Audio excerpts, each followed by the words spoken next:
Hello, Akira.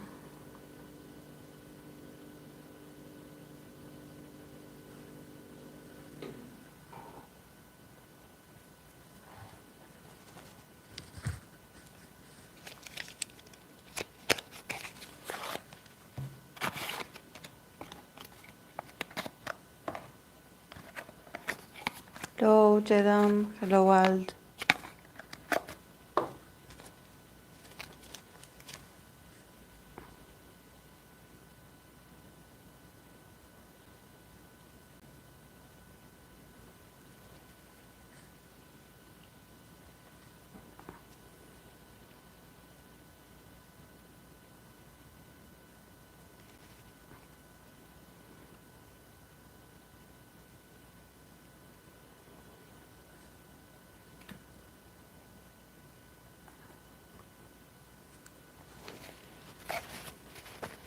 Hey, Hope.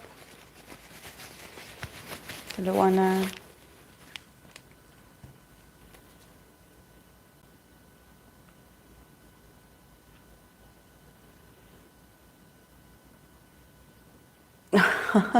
Hey, Marushka. I have a class coming through, so I'll be silent. Okay. Yes, please, concentrate.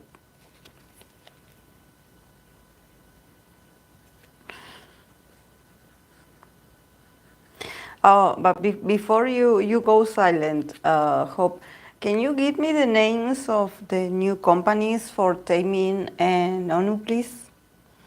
Because I'm going to read for them their dynamic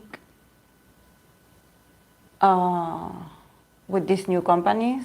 So I need their names. I know Tamin's one was something about planet. I know we had like BPM. Is it possible?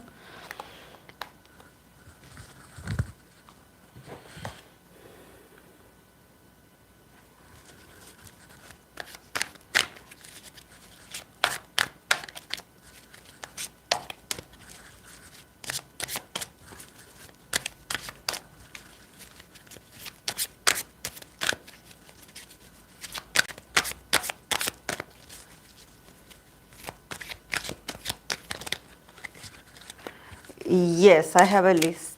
I have Tamin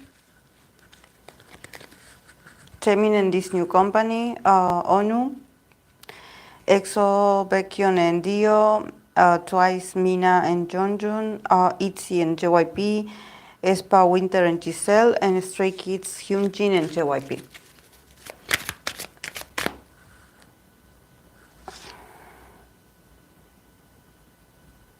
Oh my.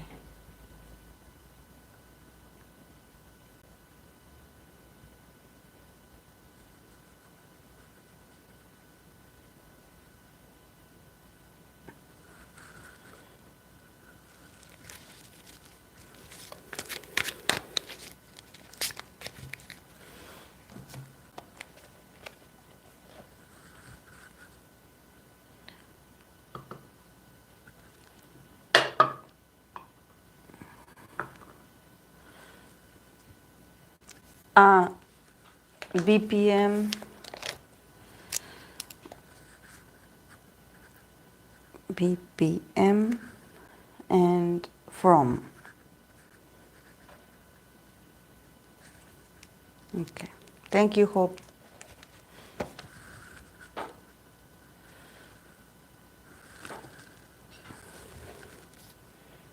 Oh.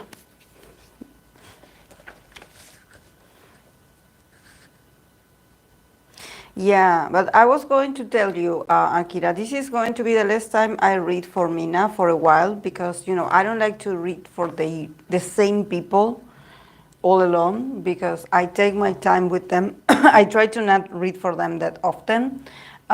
So yeah, this is actually I was going to ask you if you wanted to choose someone different, but since it's the dynamic, it's not like I'm going to see their future. It's more like how they get along and if they get along and what's available. But yeah, then we will have to. Then you can recommend other people or other members, so we don't go that much into that often on her energy.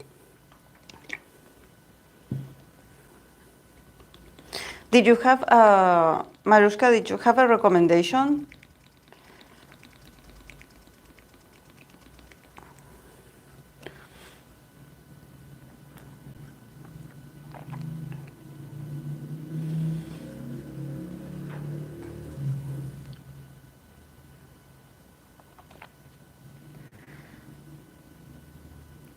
Hey, YY.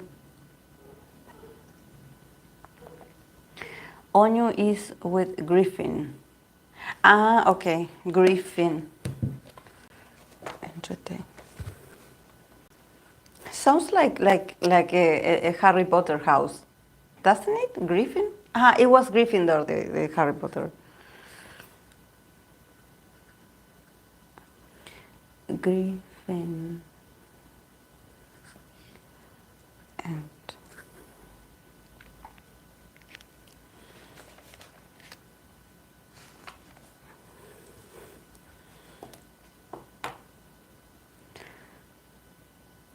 mm,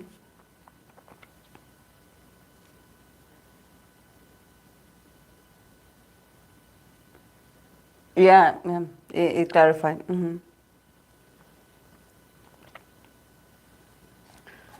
Thank you, Hope. I know you're busy. Thank you.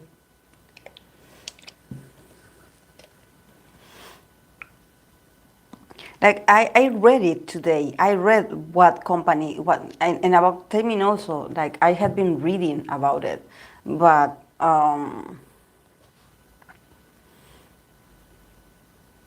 reminds me of Chinese Border's kid.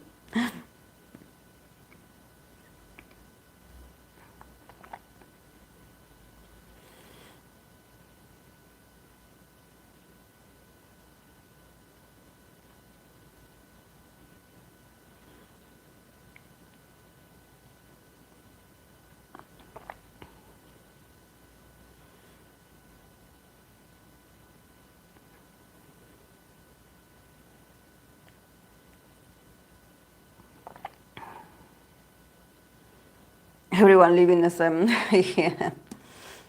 Oh, and why this? Since you mentioned Kazuha, let's Serafin Kazuha and K, or Ki? Is it K? Is it pronounced K or Ki? It's K, right? Sorry, my English alphabet is leaving me. Um, um, and what I believe I saw something, and I know that they already said deny it, the companies already deny it. But honestly, guys, I'm very disappointed with this. In this case, it's not a dating news, it's more like a dating rumor. But I'm so disappointed. Like, I feel like after the less breakup of Karina and this actor, like I'm so disappointed. Like I think it feels like I wasted my time. Like honestly, like even though the cars weren't that positive, to be honest, like they weren't that positive. It's not like oh it was real love and you know it's so sad. No, but I think that um, even though I saw challenges, I didn't see separation. So I wonder when they announce these things, you know, and this is not to say like, oh, I believe that they're still dating, but I think that definitely what the cards showed me back then is that there was a possibility for them to, you know, sort of survive the criticism, um, and and I think that that's so unfortunate to see how you know people's opinion can sort of shape the future of your love life. You know who you're going to date and how you're going to date and when you're going to date. I think that it's so sad if this gives the wrong message to the people, you know, like okay, you can, you know, you can send a lot of tracks of protest and we will give you what you want. So so it's so it's like so it's so sick, You know, it's so sick because you have here people like actually like maybe like even like praying and just like being like, oh, she better do not date that guy. Oh, she better break up. Oh, I'm sure they're going to break up. And of course, that if you have these people sending you these bad vibes, it's almost like bad wishes, like sending you like bad luck your way.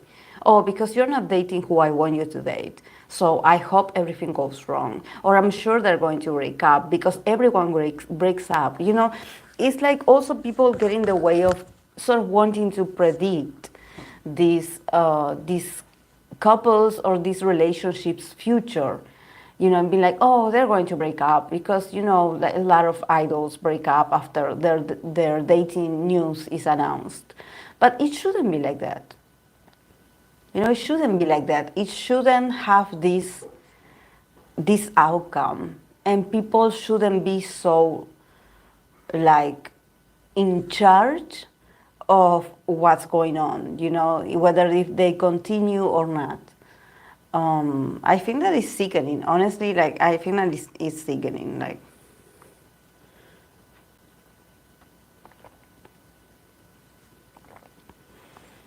mm, yeah, on Saturday I can do the Marushka. Hmm. Yeah, we avoid it. I don't know. You remember the last time I did say something about this actually spoiling the mood of them getting to know each other.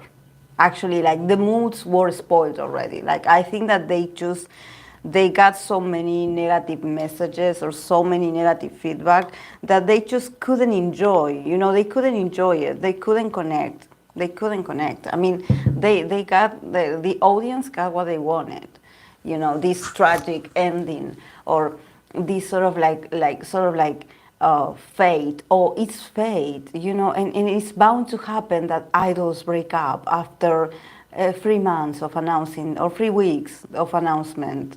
You know, it's like, no. Hey, Jachalino. I really hope that at some point these idols and actors can openly date without drama. It'll take a while, I'm sure, but it's so sad these people can be like are treated so possessively. Yeah, and I think that there's people celebrating this.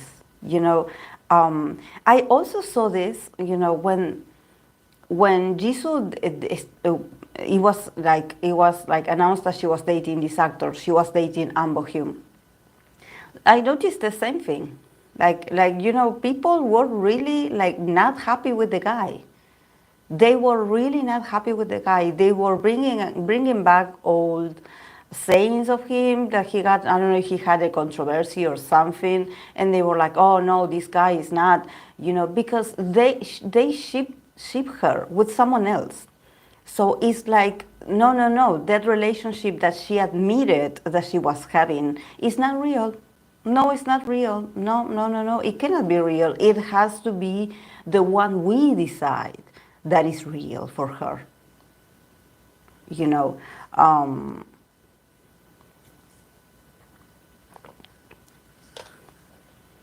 And also saying that he was ugly, like, oh my God, they never look at themselves in the mirror.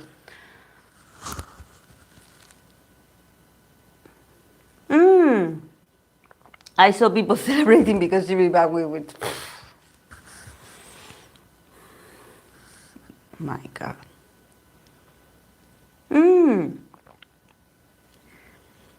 What is going on in your head for a person to say, is your fans' love not enough? The victim blaming, you know, like like putting the blame on her, you know, like, oh my God, you are disappointing us, you know. Yes, they think they own idols because they spend all the money on them. On the other hand, I take it positively when we're getting dating news every day. Make fans get used to it that their celebrities surely dating.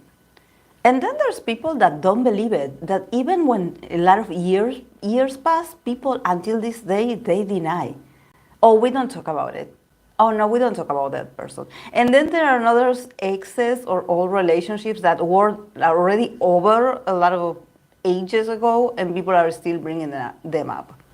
Like, I want to see how they feel about each other. Like Baekhyun and Taeyeon. Like, come on, leave it. Like, when they were a thing, people didn't want them. Now, when they are apart, like, people want to know if they're still together. Like, come on. Like, you are a joke.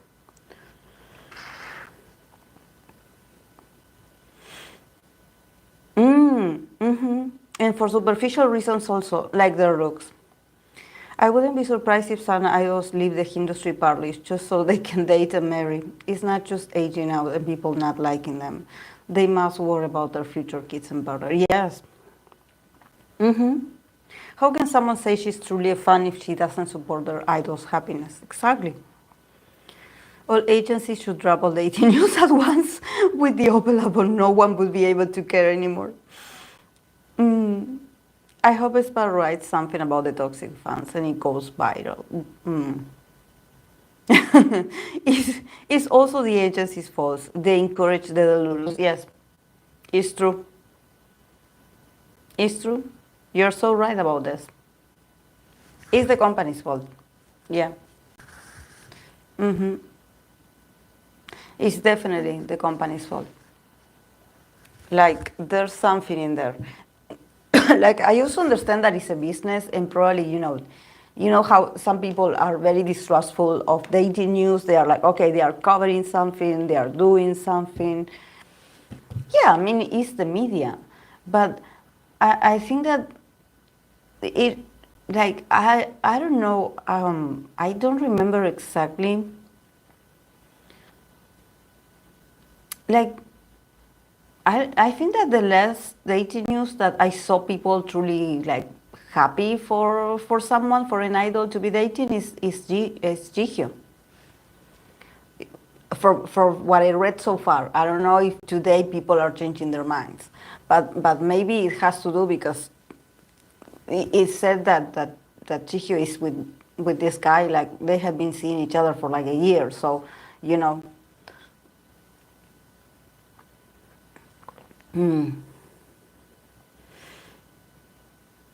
Seriously, I saw people expecting Jihyo to still be dating her ex literally right before the news. Yeah, in this house we don't talk about that man. I don't talk about that man.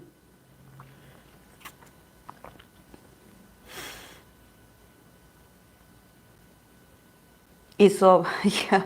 I'm not the type to cry about it because I'm just like for them, yeah, like them for entertainment. But when I see people even sending tracks, it's so abnormal. I would surprise you that there's people who hope Hitchell and Momo are secretly still together. Oh, definitely the greedy companies encourage the Lulu and Sesame behavior. And they work with the media. People are already making fanfics about Jihyo and her man.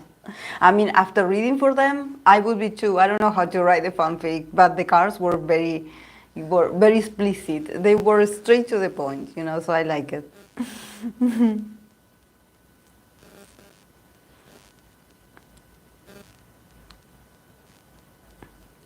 Yes. Mm-hmm.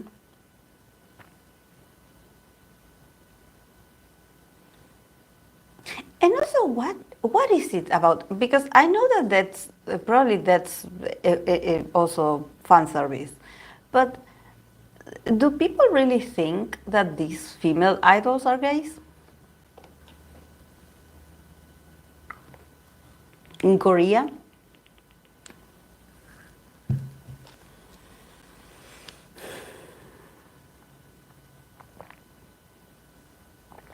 I don't see Karina as being gay. No. Neither the other girls that they mentioned, like, oh, I hope, like, for example, sorry, I started speaking Spanish. For example, Sana. I know that there's some people that talk about Sana being gay, and I don't think Sana is gay. I mean, I understand if there's some fan service in this, but it, according to what I see, I don't know, maybe what, I don't see it. Yeah, the gay shipping is crazy. Seriously, I never saw a bad reaction before on dating news as Karina's. Even if some people cry about their favorites having partners, I never saw someone getting much burnt. Oh yeah. Mm.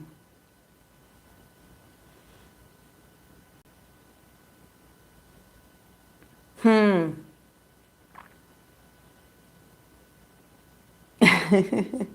Not everyone is gay. Why would 80% of them?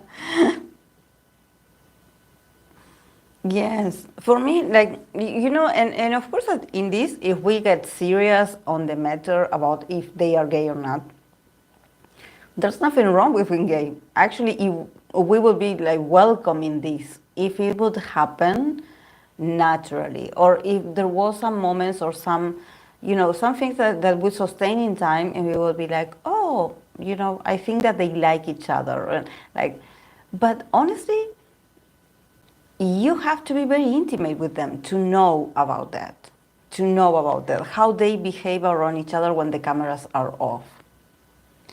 While the cameras are on, I don't know, guys. For me, you don't have to believe everything that you see about, I know that there's, even you notice from, for example, some idols when they are just starting, that they are trying to build this chemistry with a member, and you see that member getting uncomfortable. I don't know if that member is like, I don't want to be shipped with you. So I don't know. I was like, wow, it definitely shows that they are being told, like, you have to build a certain chemistry, a close chemistry with one. Like, and if it's believable, you will have to sustain it. For example, I don't remember, I believe the one that always gets very uncomfortable with shipping is Jaehyun. NCT 127 Jaehyun. Jaehyun doesn't like it. Jaehyun is like, what? No.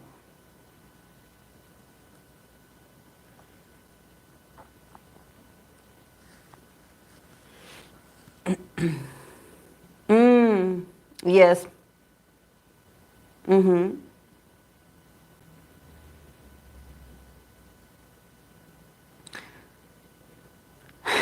I agree, Akira. The photo cards are the same, but with slightly different angles of poses. Because Amber from FX said K-pop is just a bunch of gay people. Yes, but South Korea would bash them if famous idols came out. Fans claim the business got better, but didn't Holland experience hate crime this year? Yes, poor man. Holland had like awful experience. So let's not act like your idols are protected. Oh, I think that they're gay. Like, come on, say it.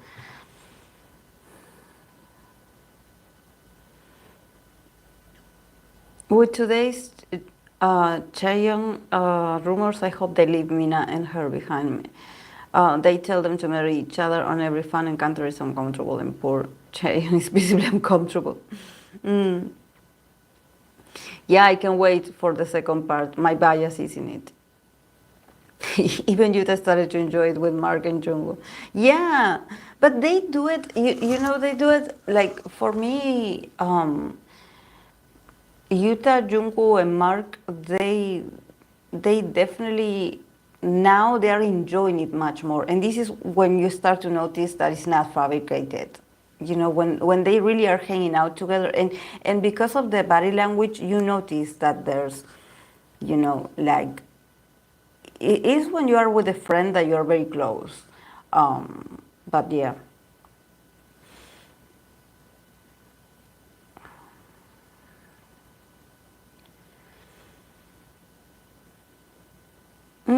Yes, I tell you, Chaeyoung is basically uncomfortable with receiving 1,000 comments about me on her life, so people still decide to ship them. Imagine rather making you.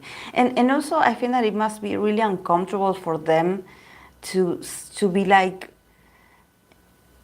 like don't talk about her or don't mention her because it would be disrespectful, you know, because they're sort of, we know that K-pop sometimes they queer bait a bit, so it's like, you know, if she says like please don't say that, you know, people might take it the wrong way and get offended. Like, do you have something against her? Like, what is it with her? Did you two have a fight? You know, so since you're dealing with very unstable, with someone unstable people, like the idol cannot say certain things. They just express it with their face. And there are some idols that if you look at them, you notice in their body language that they're like, you know, get off of me. Like, I don't really like it. You know, like, you know. Mm.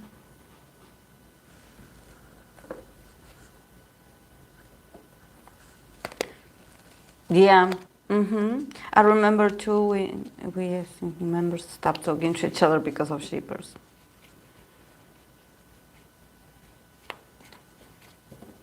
Did you hear any news about Utah Solo even in Japan? Because only one's not getting solo is joining Utah. I haven't heard anything. No, I didn't. I didn't hear anything. Until now, I didn't know. I only know about Doyon and um, who is Doyon and who is next and Jaehyun.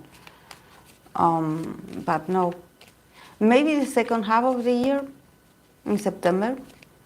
You know, to not clash all the solo together. And also, I don't know, maybe Yuta wants to go more on the acting gig. I don't know. Maybe he's like, I don't know. I feel that they have time. They have time. He has time to release it. He has time. You know, because this is just starting. You know, Taeyeon is about to enlist. Then I guess another member will have to enlist before the year ends. And then next year, another member. So he has plenty of time to develop his solo career. I think that now it feels like it's a lot of people. It's too packed. You know, like there's a lot of people doing solo activity. Like I just get confused. Now we have Lucas. So it's like, you know, you have what, 2 weeks to enjoy it, and then they move on to the next.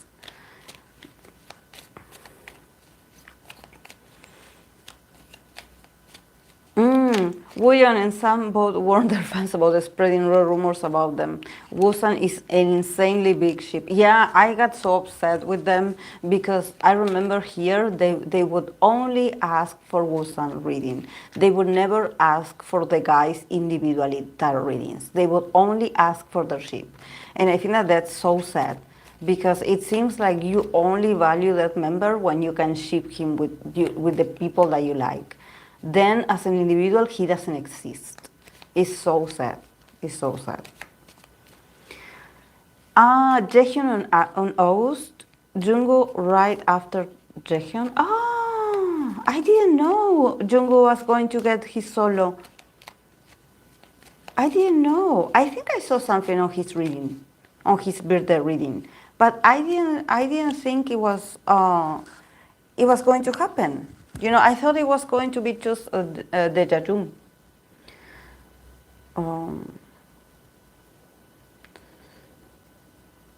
Yeah, Holland City is getting solos.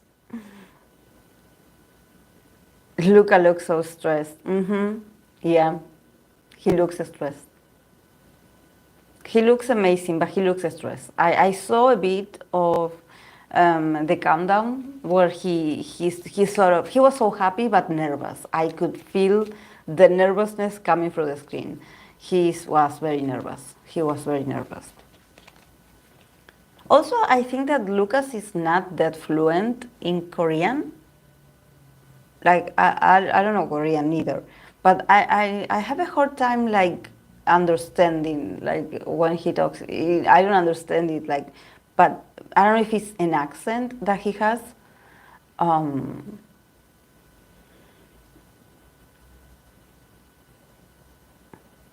like Lucas Solo, especially his reggae song "Crashing on You." I love that summery song. He does look kind of uncomfortable.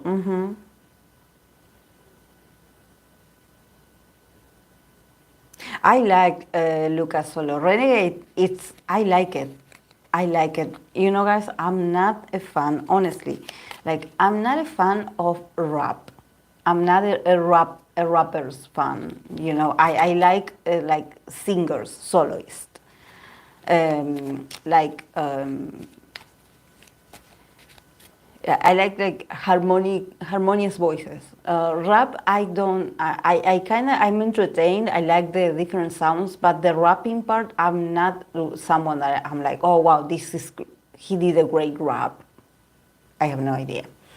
Um, that's why I like when Mark and Taeyeon when they release their solos, but since I'm not like I don't know much about rap or rappers. Like, I don't understand the technical. I just know that it sounds entertaining, but I don't know. I wouldn't be able to be like, oh, this is great or this is not great. I don't know. Um, so I mostly get entertained because of the MVs or some dance move. That's it. But for Lucas, I really liked this Renegade, the first song. I was like, and I told people on Discord, I was pleasantly surprised. I was like, oh, his voice is very good. Like, I forgot how good he was as a rapper. Like, his voice, you know, he has a very strong voice, and he did his best. Like, I actually love it. I love the translate. Like, I read the translation of some parts, and I love how you know, how the meaning in the lyrics, that I love it that it wasn't talking nonsense, you know. I love it that it made sense. And I think that it's a very powerful way to start. I was surprised, you know, that SM usually is, lately it had been disappointing, so, you know, and when I read for him, I remember I told people that he was going to get something, but very here and there, just like, you know, sort of them giving him something to work with, and that's it. And I also saw that it was going to take a while. And actually, like, I got it, I believe I got it wrong because he announced his, like, you know, his solo debut very like now. Like, when did I read for him? On February. And now on April we already have. So what I saw, it wasn't that accurate because I saw that somehow it was going to have a delay, or he was going to still be in hiatus, and that eventually the company was going to give him something, but it was going to be something very small. So yeah, in that part, I believe I got it wrong. And honestly, like, I hope that that little that I thought that I saw about them giving him like very little, probably, I hope I'm wrong, and I hope they continue to work with him and they give him more. I hope that this is not just like, okay, we will give you this and then you will disappear again. So remember when I used to pull cards for him, and the only thing that I got is that he was he was practicing. Remember, guys, the other day I was reviewing the 2022 live stream that I did, and we were talking about him, about why he always got the moon card, and why it would always seem like he was practicing, like he was studying something. And we were like, but why is he studying so much? Like, why is he studying so much? We had been talking, the other day I was looking for it. I had been pulling cards for Lucas since 2021. It's been 3 years. And it was always process, it was always like a slow process, but it was like always uncertain when he was going to come back. The only thing that I could see is that he was practicing, and we were all like guessing, like, but why is he practicing so much? Remember, like, why?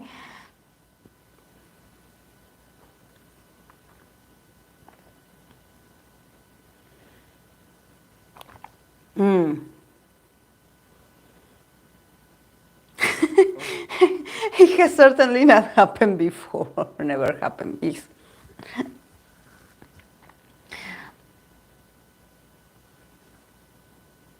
Like sometimes there's about what you mentioned, Marushka. There's some moments where I'm like, do these people really think that idols are virgins? Like that they just live to practice and just live with the members and that's it. Like they are human and they are men. They have needs. They are romantic or they have crushes on people. They have feelings. They have needs. The women and the men. So I don't know. I don't know. I like Lucas' voice rapping. Usually I'm not that into rapping K-pop. Ocho, did you ever read for Bemon? I like Gish. Yeah, I read for Bemon, for Baby Monster.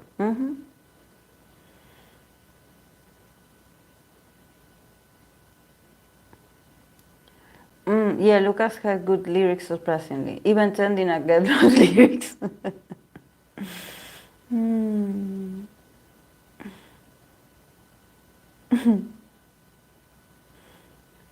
I really missed his voice in the first Wavy comeback that was released after he was in hiatus. Yeah, people people act like he's a criminal for having a sexual life. Like they are like guys, like they are young.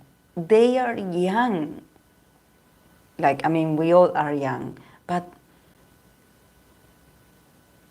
like I don't know, guys. I don't know. Like if we think about it, if we maybe, it's just that I guess it makes sense because the industry is built on this. It's because of parasocial relationship and because they're always connected. They're always talking about like, okay, yeah, here I am recording this live stream. Guys, I was thinking about you, about the fans. I just got out of the shower. I just got back from practicing, from training, from the concert. So somehow also the fans have this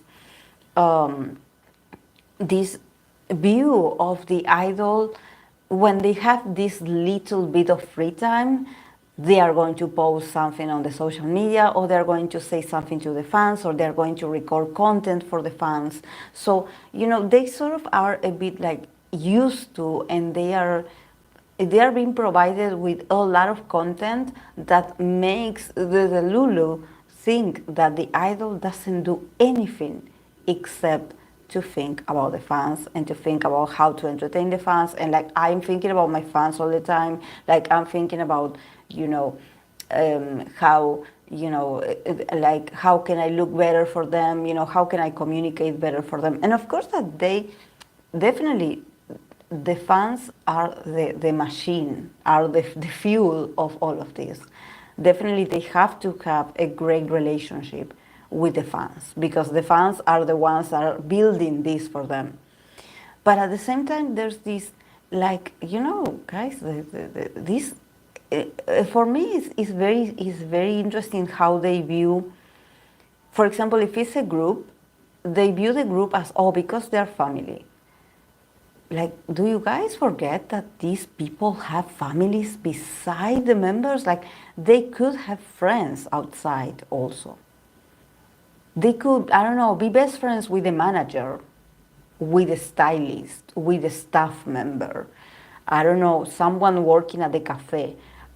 I don't know, guys, but young people, like but I don't know why it's like it has to be these two hanging out all the time because they are best friends.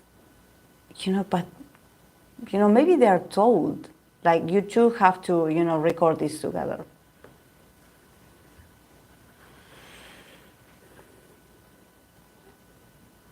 Yeah, it's silly. They're encouraged to be sexy on stage. Of course, they're sexy at home. You can't tell me Park Jimin is a virgin. No, ma'am. Of course. 100%. There's no way Jimin being that sexy and exuding that charisma and sexuality that the guy is a virgin. There's no way. No way. And also he's a Libra. So he's like Cupid, you know, he's so attractive. Like without even trying, the guy is a magnet. I love him. I miss him so much. Mm-hmm. And that these girls really think that every young man idol will only love them and be faithful. That's what makes me laugh. It has been happening since Elvis Presley times. Yeah, yeah, yeah. Right. Like the history repeats itself because when I was a teenager, you know, the Backstreet Boys, they wore, like, you know, they were the most popular and in sync as well. And I was in love with Nick Carter. Like Nick Carter was like the magnet of the Backstreet Boys, and he was like the it boy. You know, he was the poster boy. You know, he was the most popular of all of them, and he, like, even today, if you see like the documentaries about his life, his family life is a bit like unfortunate. Like honestly, like. But if you see the documentaries about him today and about his different girlfriends and how he would travel when they were on tour, like he had all these women, like he would go to this hotel with one and then with the other one and then with the other one.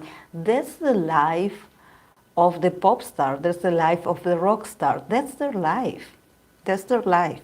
You know, it's just that maybe because it's now we're talking about the Korean entertainment. Maybe they are much more fixated on like, do not get caught. Do not get caught. We don't do that, you know. But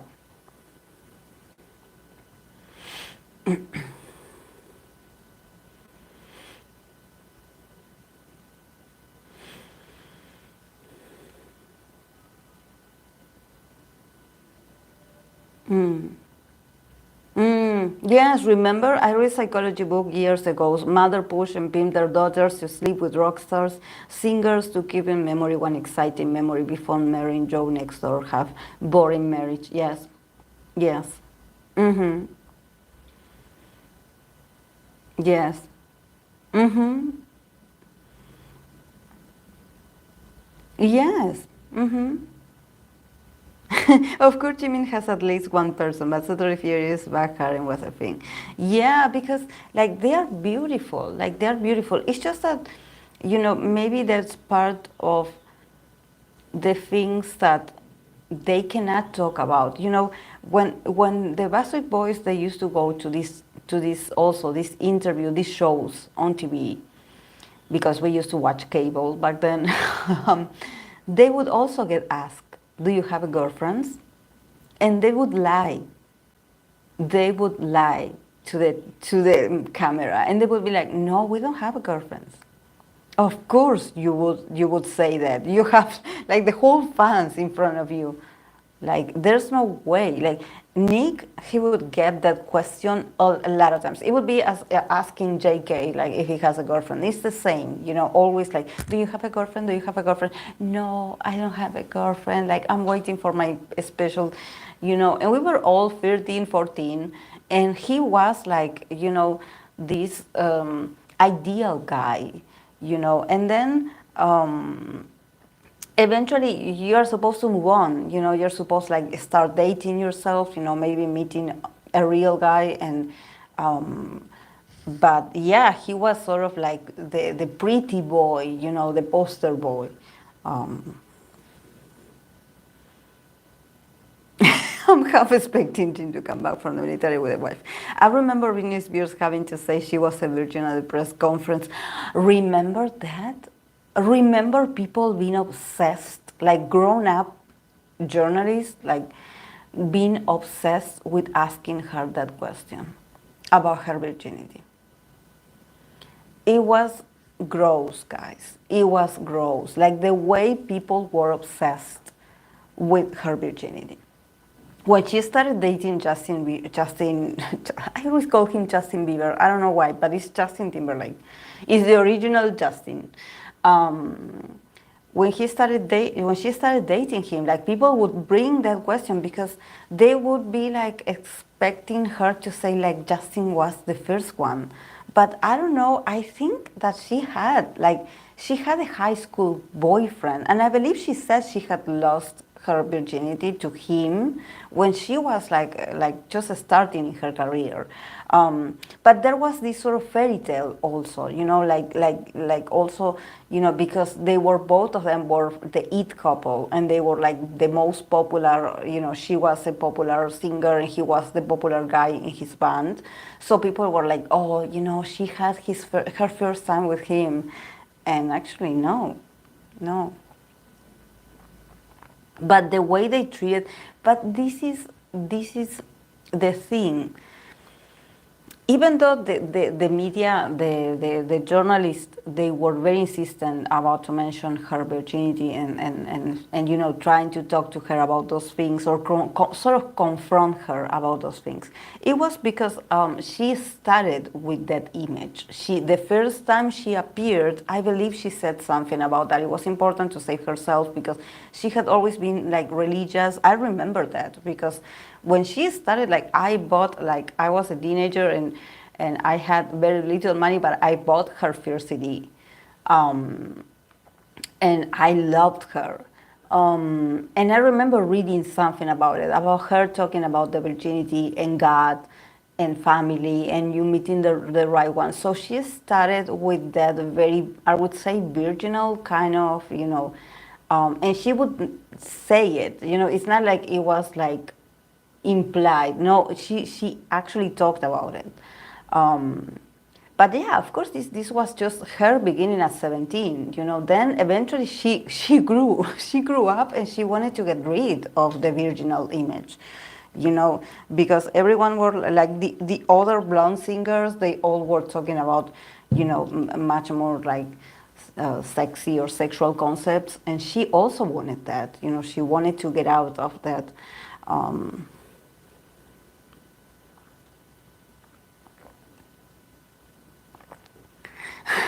RM is never getting rid of being father rumors. Really, he has such experienced father vibes. Yes.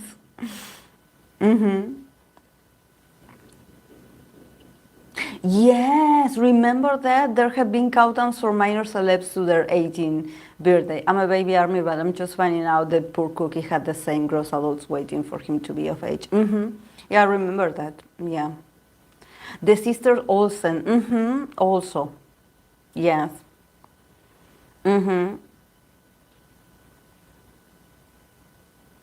When they took pictures of Emma Watson under her skirt on her 18th birthday, and she herself said it was the day before it would be. Oh, but they waited to be very. Oh, bye, Jadam. See you. Wow.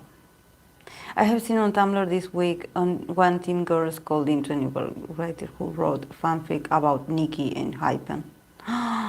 Oh, she was saying 21 year is pervert grooming Nikki. Oh. Now, if you're not literally same age, same year, you're grooming. Oh. Wow.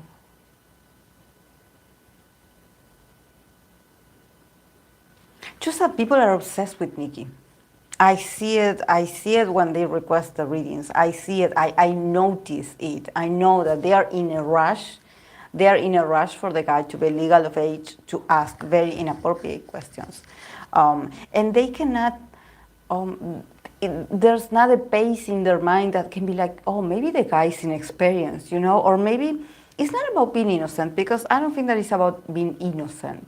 But I think that maybe he's still discovering himself. You know, he's still like, there's a lot that comes with fame and schedules and also having to learn to play the role play of being famous. You know, that's why I'm thinking like, you being good or you being like pleasant to a fan and giving a fan a good experience or a nice interaction on stage, doesn't mean that you are like socially, like you are like that with everyone. That you are like that on like on real time, and in that, you know how we can see this when we watch a show like Treasure's show, Shining Solo. Like we notice how the guys were very awkward with these girls of the same age as them, and we notice how difficult it was for some of them to come on. Like this is like, it's not like you're going to date this girl, but show your charms, make her choose you. And the guys couldn't even start a conversation. It took them like a day or two. And they had to get very serious feedbacks, very serious feedbacks about the way the girls would view them, to sort of be like, I have to do better. You know, but if you watch their concerts, if you watch their MVs, you watch it and you're like, there's no way this is the same guy. Because on the MVs or on the shows or, you know, on a stage, he shows confidence, he shows charisma, he shows sexiness, he shows, but it's not the same being on a show. It's not the same being on a show, being on a stage, being in front of a camera, that being like having a connection with a one-on-one with the opposite sex. It's not the same, guys. It's not the same. This is why then fans get very, like, some of them get disappointed when they meet their idols in real life, because, oh, he didn't greet me, or he didn't smile when he saw me. And of course not. You are a stranger. You are a stranger.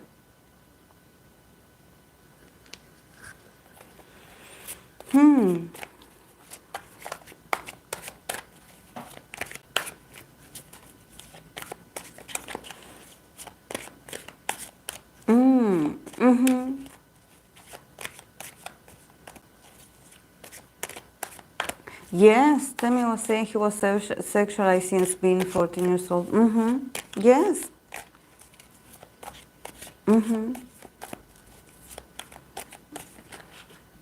The members talk about it, how she felt uncomfortable for being put as the aggressor, and how she had issues with her own sexuality.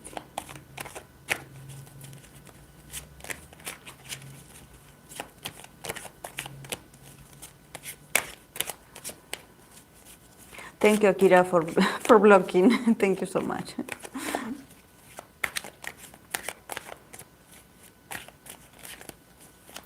But also, you know, there's some content that, you know, especially when idols have to be seen together or they have to record something together, that I'm thinking about them as, or taking certain pictures, you know, and I'm thinking about that as, you know, I think that you probably, if you ever worked in a big corporation or in a big company, you know what I'm talking about. When you have people from HR and they throw these parties or this celebration, and they make these gatherings where there's a lot of food, there's drinks, and they celebrate something, and they invite you. They are like, okay, stop working and come here because we're celebrating this. And sometimes you wear costumes, sometimes they put makeup on you, sometimes they do your hair, sometimes they do crazy things so you can have fun. Sometimes even when it's Children's Day, at least here in Argentina, when it's Children's Day, they ask the people that have children if they can bring the children to the office, so you know they can have they can have the day with the children in the company. So it's like bring your child to work or something like that. And everything is so festive, but you know, from HR perspective, you know that the reason why they do this, they celebrate you like this, is because they want the pictures. They want the pictures. They want to take pictures of it. And now that there's content creators, now that there's like people that do TikToks and people that create another ways of content, you know, they are in a rush. They are like, come here. Maybe you are just like taking a bite of the food and they are already like, come here, I'm going to take a picture of you. And you know, because this is going for you know, for our page. And I remember when there wasn't these TikToks or this and Instagram, it wasn't that. Sometimes maybe someone could post it on LinkedIn. On LinkedIn, it was. They would just take pictures. They would take pictures of us in a group.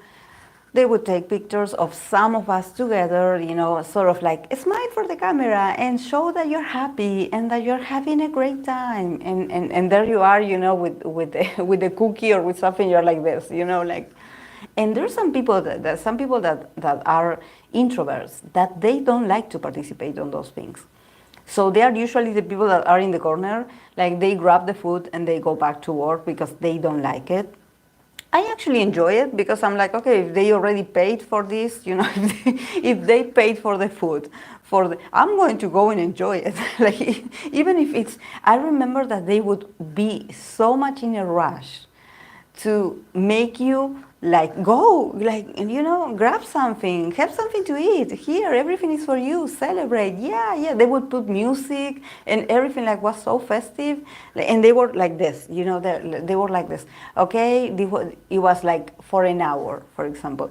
And they were already like, okay, let's take pictures, let's take pictures. They would take pictures. They will make you play some games as well. And then they would like, you know, they would post, back then they were in social media, but they would have this hallway of a lot of pictures of the months.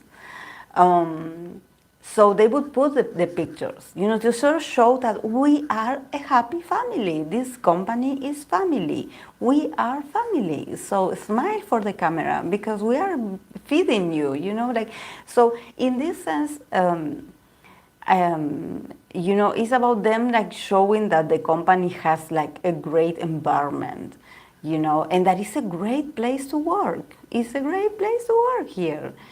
And I think that when they do these collaborations with idols and when idols are being asked to, okay, do this challenge, okay, like do this live stream and invite someone else, like, okay, like buy some food, but, you know, like also bring the other member, you know, and when they have to do this, it feels like that like everything is arranged for you to have fun and look happy and content, so they can show it to the community or to others that you are happy, that you are not depressed in this work, that you are happy doing what you're doing. So in this case, I think that idols is the same. It's the same. As long as, like I always say, as long as there's a camera on, they're always on work. They are always working. They're always working. The guys probably are dying to just go to sleep. Like, get that camera off my face. Get that camera off my face. I want to, like, can you imagine how many would be like, I would want to be sleeping right now. I don't want to record this. I don't want to do this. Because we people, we are not robots. There's a moment where your social battery runs out. There's a moment when you're like, okay, I'm done seeing people. I don't want to see anyone. Like, I don't care.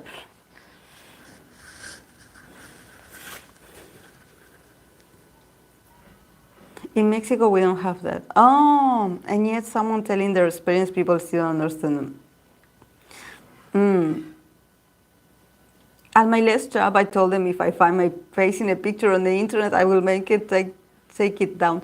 Yeah, you know, this is something that I was, Chachalino, I was talking with a friend. Actually, she is like, she's like a client of mine, and she is a Gen Z. She's a very young girl. She's 21, I believe. And she told me, you know, that in her company, the same. You know, she's like, okay, I go there. I don't want to go there, but I go there. I do my job, and then I want to go home. And she was like, you know, every time she gets a feedback, the feedback is always like, you have to socialize more. You have to, you know, when we do these gatherings, you have to go and just, you know, like get to know your other coworkers and have fun and talk more and interact more. And she had this discussion with one of the managers that they were like, oh, you should smile more, you know, for the pictures. And she was like, what pictures? And she was like, no, like if I ever saw a picture of mine on the website or on the internet, like I'm going to sue you. You don't have my permission.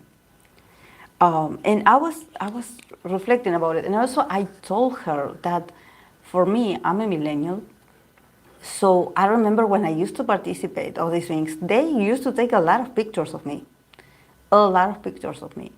Of course, that I would be like a representative for certain brands as a salesperson, so they would have to take pictures of me wearing. If it was clothing, it was wearing the clothing. If it was a perfume, it was holding the perfume. If it was a cream, it was holding the cream. If it was a hair product, it was about showing the hair. You know, but it was always with my image. I always worked with my image to represent certain brands. But you know, I never thought that it was possible for me to say, I don't want you to take my picture. You know, when she told me that she did this, I was like so amazed because I think like, oh, well, we come a long way.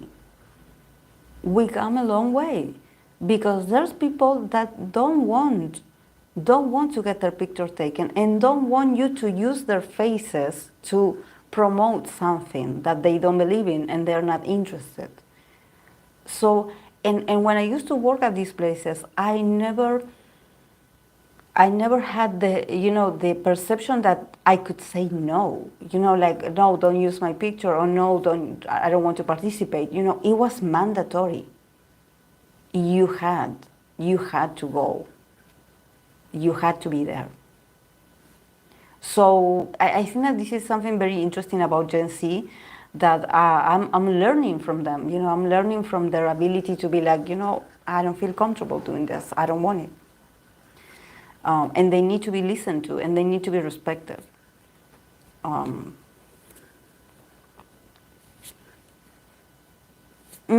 Socializing is one thing. Posting my pictures is another. Yes. That's literally what we have to endure here, but it's mandatory. You can refuse. Cara just went back to school. Yeah. Yeah, guys, it's like, you know, for me, it's a great advance, you know, that there's some people that are like, you know, no, you cannot do it. But yeah, it was mandatory. You couldn't, back then, you couldn't say no.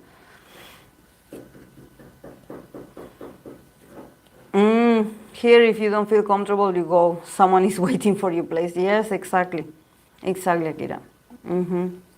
Yes, here like it's very competitive. It's like very like there's no like it's the same. You know, they used to do this the same to us when I used to work at retail, about working on weekends and also working during holidays.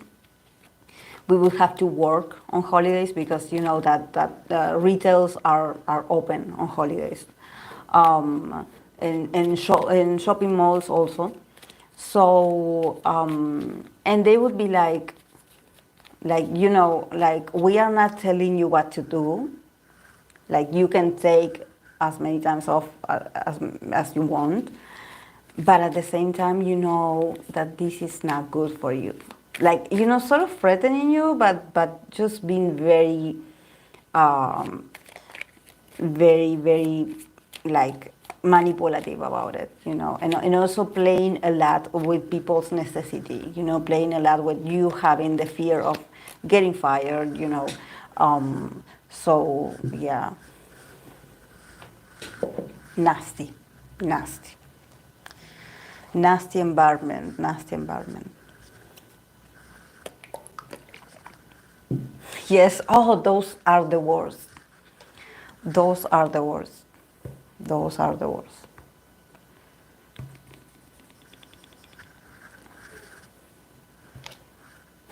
telling you to do it for the team. Exactly.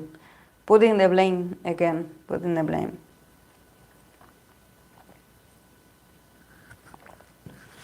Okay, guys, let's begin because I have been talking for an hour and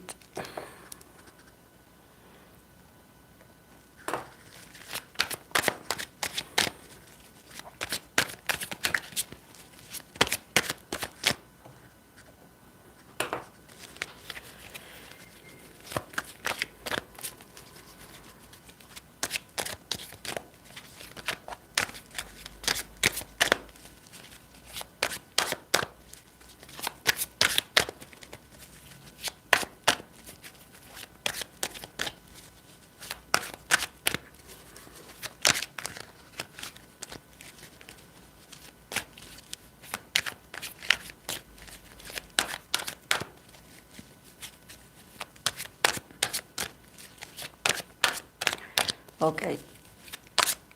This is going to be dynamic readings, and I'm going to start with Taemin and his new company, BPM. So let's see how he will go with them, his connection with them.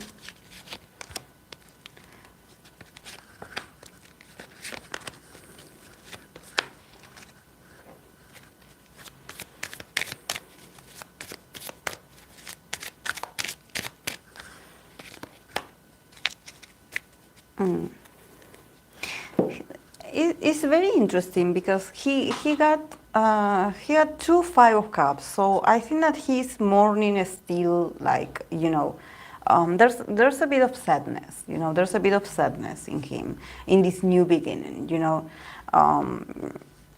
It's not like, oh, I'm happy, but every now and then he can feel a bit like nostalgic, I would say. From Tamin's side, we have the Five of Cups, Page of Pentacles, Eight of Pentacles. And from the company side, BPM, we have Eight of Wands, the Star, and the Tower in reverse. And then this connection or this new association between them, we have the five of raindrops, that it would be like the Five of Cups, and the keyword is loss. So, yeah.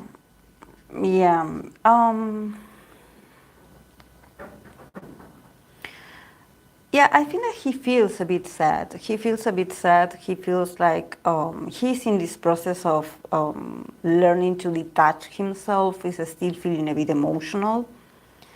But nevertheless, the guy is going to get back to work very soon because we have the Page of Pentacles and we have the Eight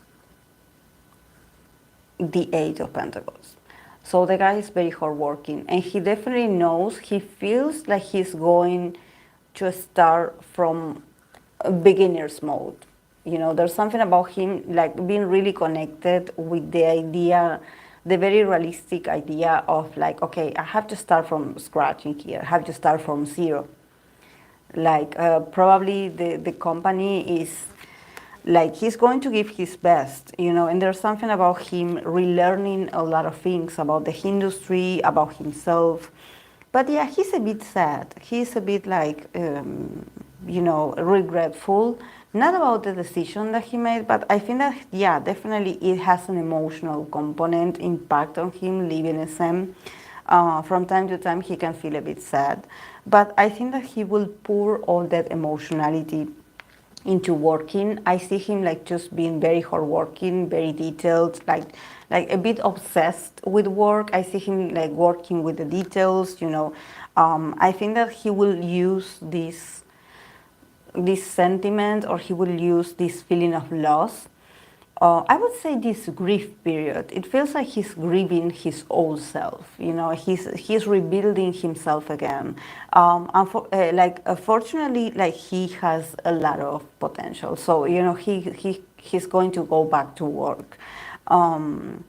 But yeah, I see him like putting his eyes on what he has to work on, and that's it. And that's his way to sort of get out of this very sad kind of vibe, you know. I don't think that is sadness. I think that it has to do to sort of look back at who he was, you know, and what he left behind, you know, and he cannot help to feel emotional, especially in this era, on this time of the year. Maybe for him, you know, there's a lot of memories, you know, a lot of things that come into his mind, and he's feeling sensitive. But nevertheless, the guy is not going to stop working. He's a bit like a perfectionist, so I see him working very, very hard on his craft. Like the guy is not, he's not going to stop. He's not going to let this feeling. Like I'm wondering if he will also use his own money to produce the albums.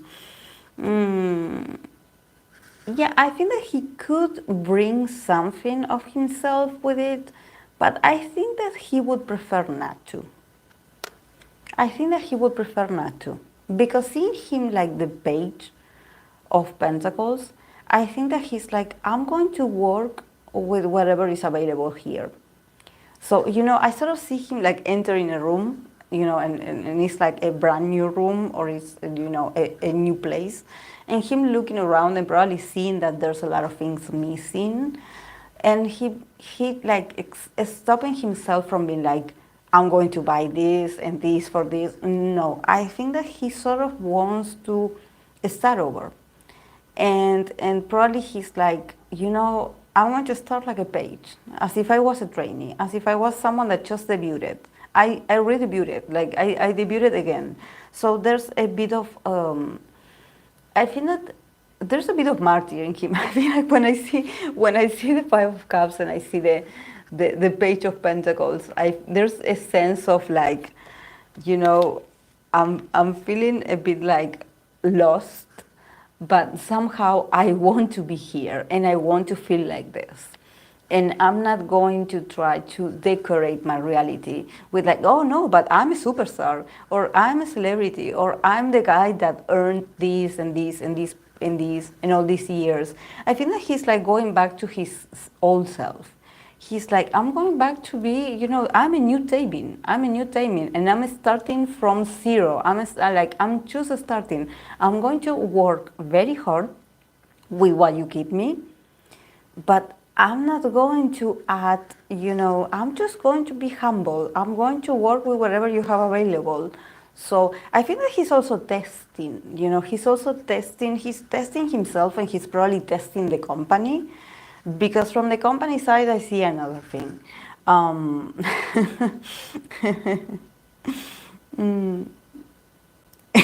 My friend said his new company accomplished what SM never did in all these years, a good photo shoot of him. Yeah, the photo shoot was great. I love it. He looks so beautiful.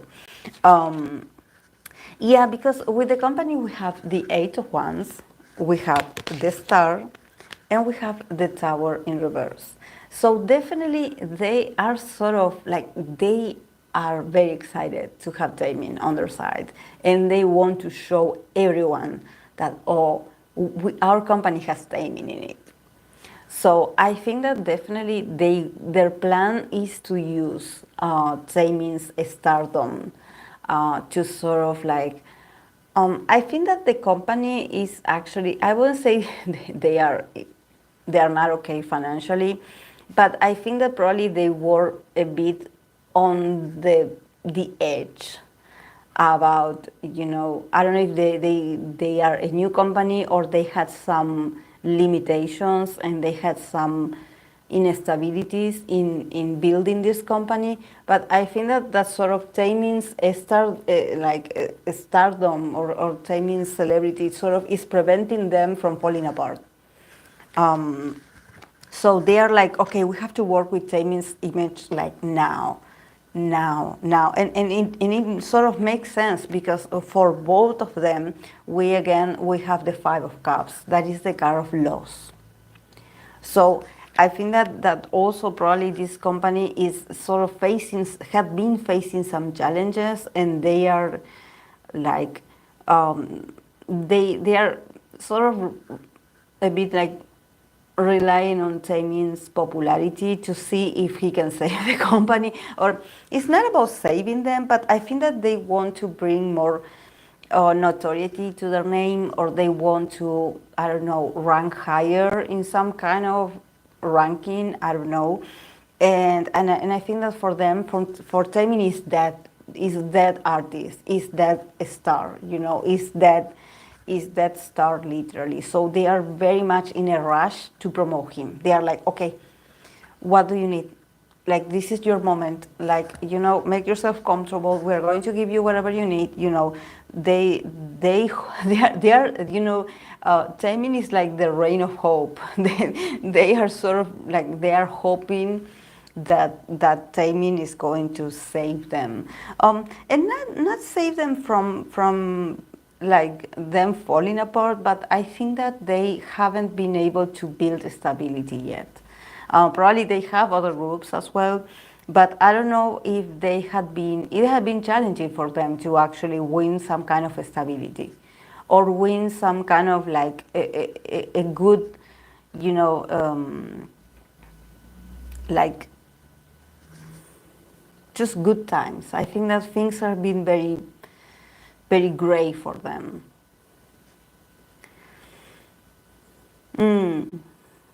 Oh, this company does so good. Every show is impressed on Twitter. His agenda for next 3 months already up on his website, updated daily. Yes, they are in a rush. They are in a rush. They are like about going to communicate everything. Yeah. BPM talked something about CJ or Kakao Kana blocking them or something like this. Yeah, they are struggling. Like, I think that they also are in opposition, or probably they are like, there's some other famous companies that sort of are getting in the way of them. It's like they are being blocked also by others. So having Taemin on their side is like a way to unblock this. It's like, I want to get out of this uncomfortable feeling of, it's not like they are not doing okay, but they could do better, and they cannot get out of it. It's like they are in this vicious cycle that they feel like they are doing okay, but something happens. Something unfortunate happens with their numbers or with their resources. I don't know. But and they got a kind of loss. So probably this is a company that are used to losing a lot. And they want to fix this. They want to fix this. They want Taemin on their side to not be a loser, to not be a loser again. It's like they don't want to be losers. They don't want to be losers.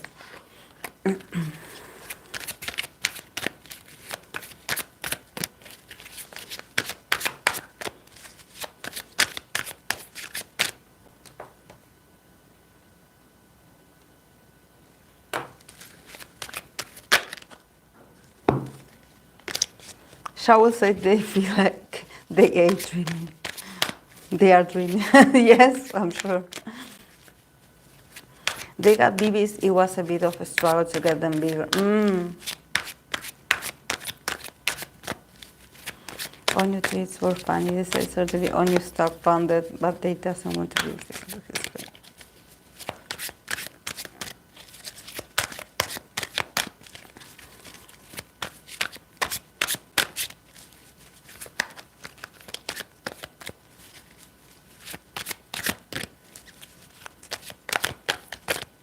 Okay, let's continue with Onew. Onew and his new company, Griffin Entertainment. Oh, the cards are so glossy. Onew.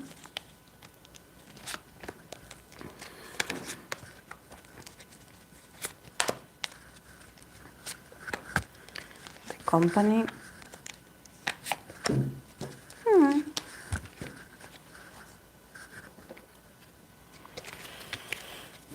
Onew has been pushing for this for a very long time. Probably he used his hiatus to be pushing for this place, because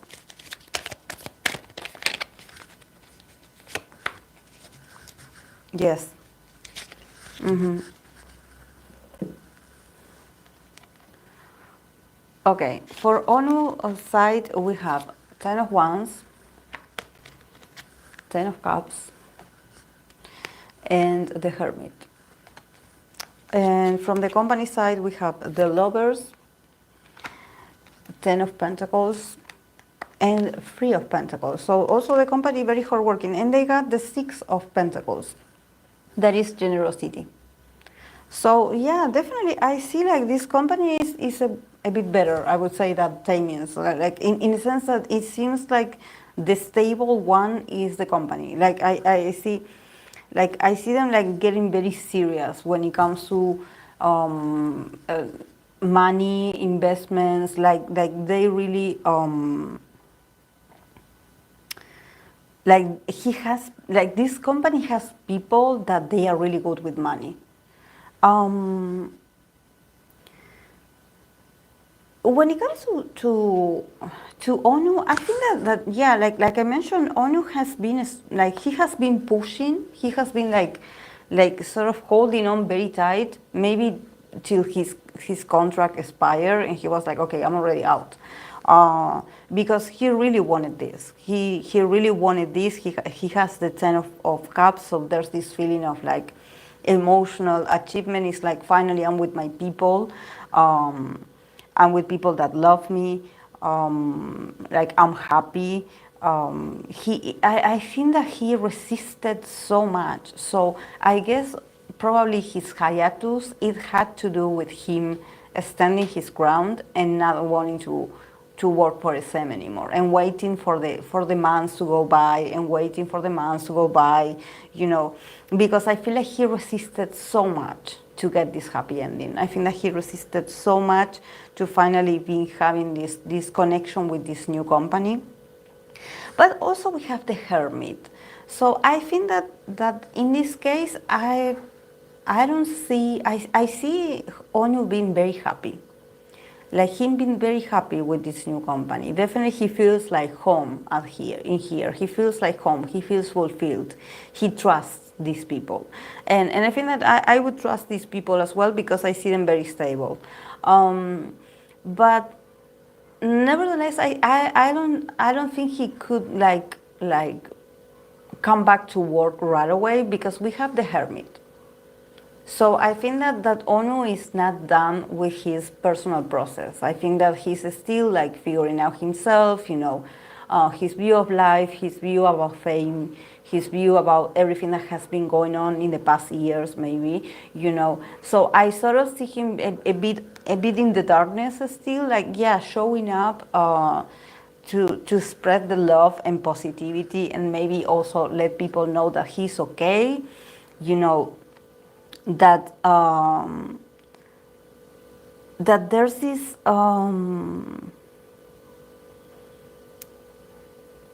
you know, it's like, okay, I'm with the right people, but I also need my time off, you know. It's like I'm still searching for myself. I'm still searching for myself. I'm still not over. So probably he's still like very much connected with his spiritual side, you know. So I don't see him like going back to work right away. It's like I need some more time. But he's happy. He's happy. And I have this feeling that there's something about him pushing a lot, putting a lot of resistance to be here, to have this with this new company. I think that for him it was very challenging, very challenging, very challenging. With the company, with the Lovers, the Ten of Pentacles, and the Three of Wands, the Three of Pentacles, sorry. There's a lot of pentacles in here, so I think that they are great business partners. There's something about them, like they are so professional. I don't know what this company is about. We have also the card of generosity.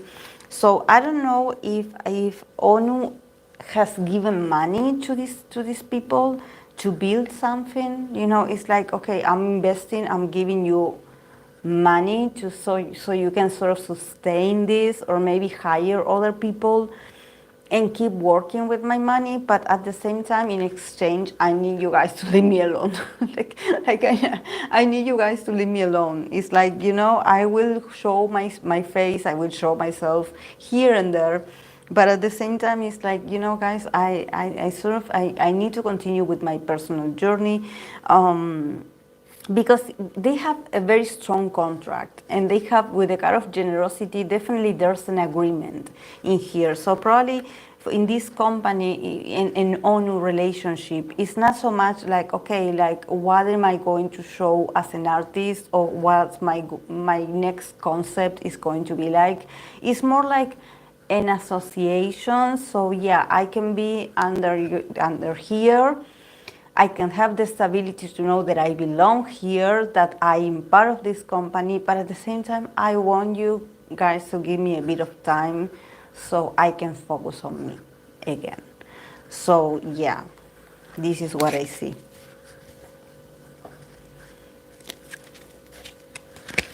Yes, Onew maybe created this company. He has a lot of stock and investments, so maybe Onew is the owner of the whole company. Yeah, because, you know, this is the vibe that I'm getting from the company side. It feels like they are more employees, not so much like, you know, it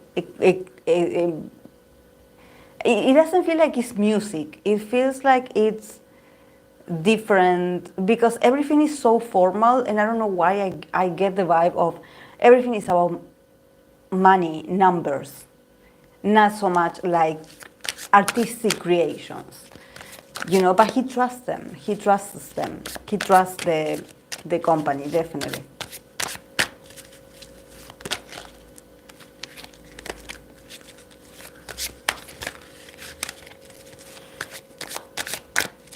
But yeah, I see like the company, like in that case, the company is very comfortable. It's very comfortable. He trusts them, and he trusts them. And the money is there. Whatever, if there definitely there's money involved, because I see a lot of pentacles. But it's like he can go and do what he wants to do, and the company will be okay. Like, you know, it's not.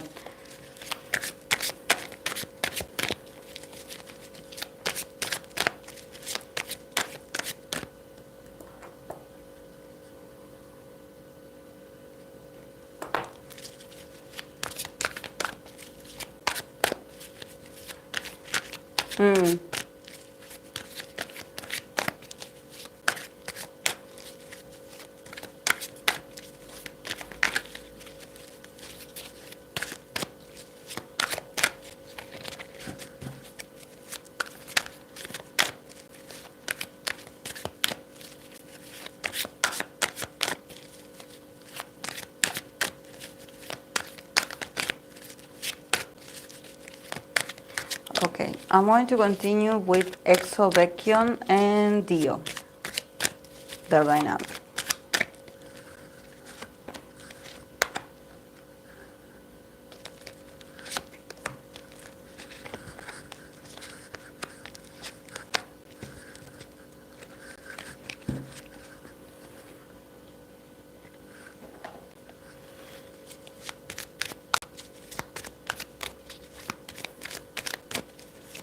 A lot of ones.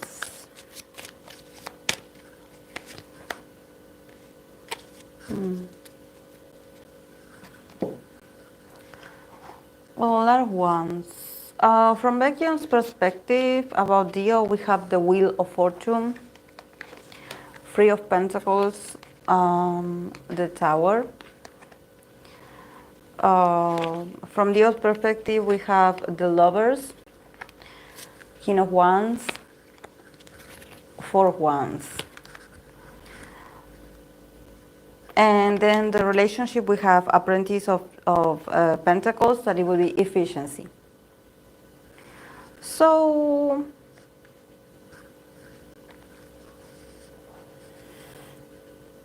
I think that honestly, from Baekhyun's perspective about Dio, I don't know what is going on with these two, but I feel a lot of like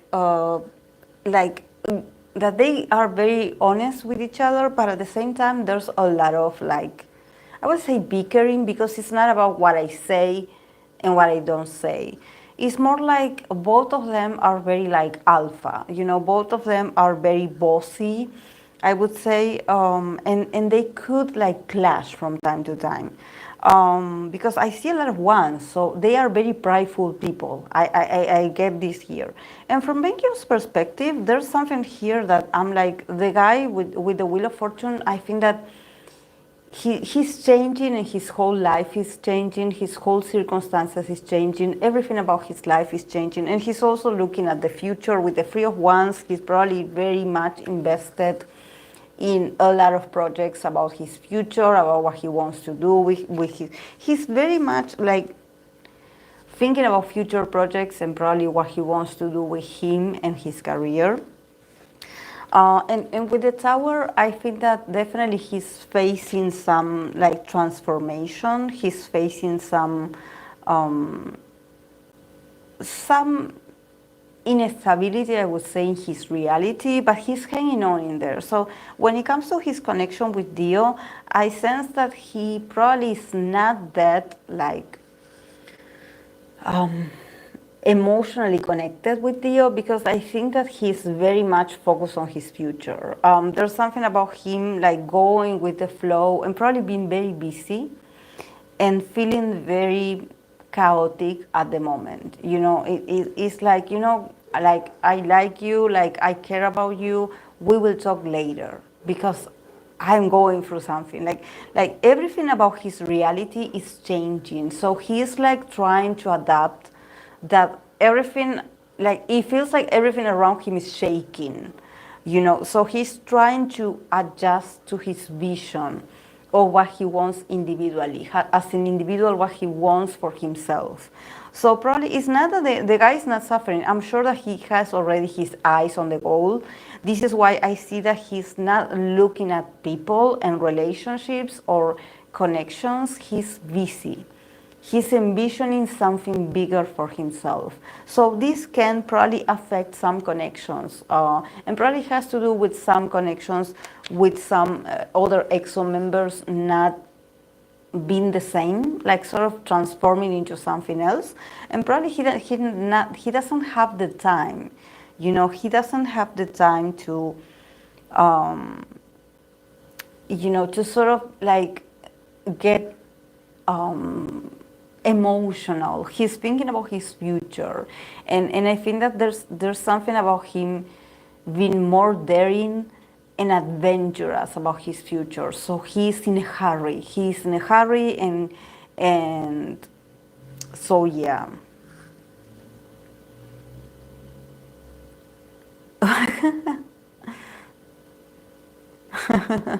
We need you, Hope. Mm-hmm.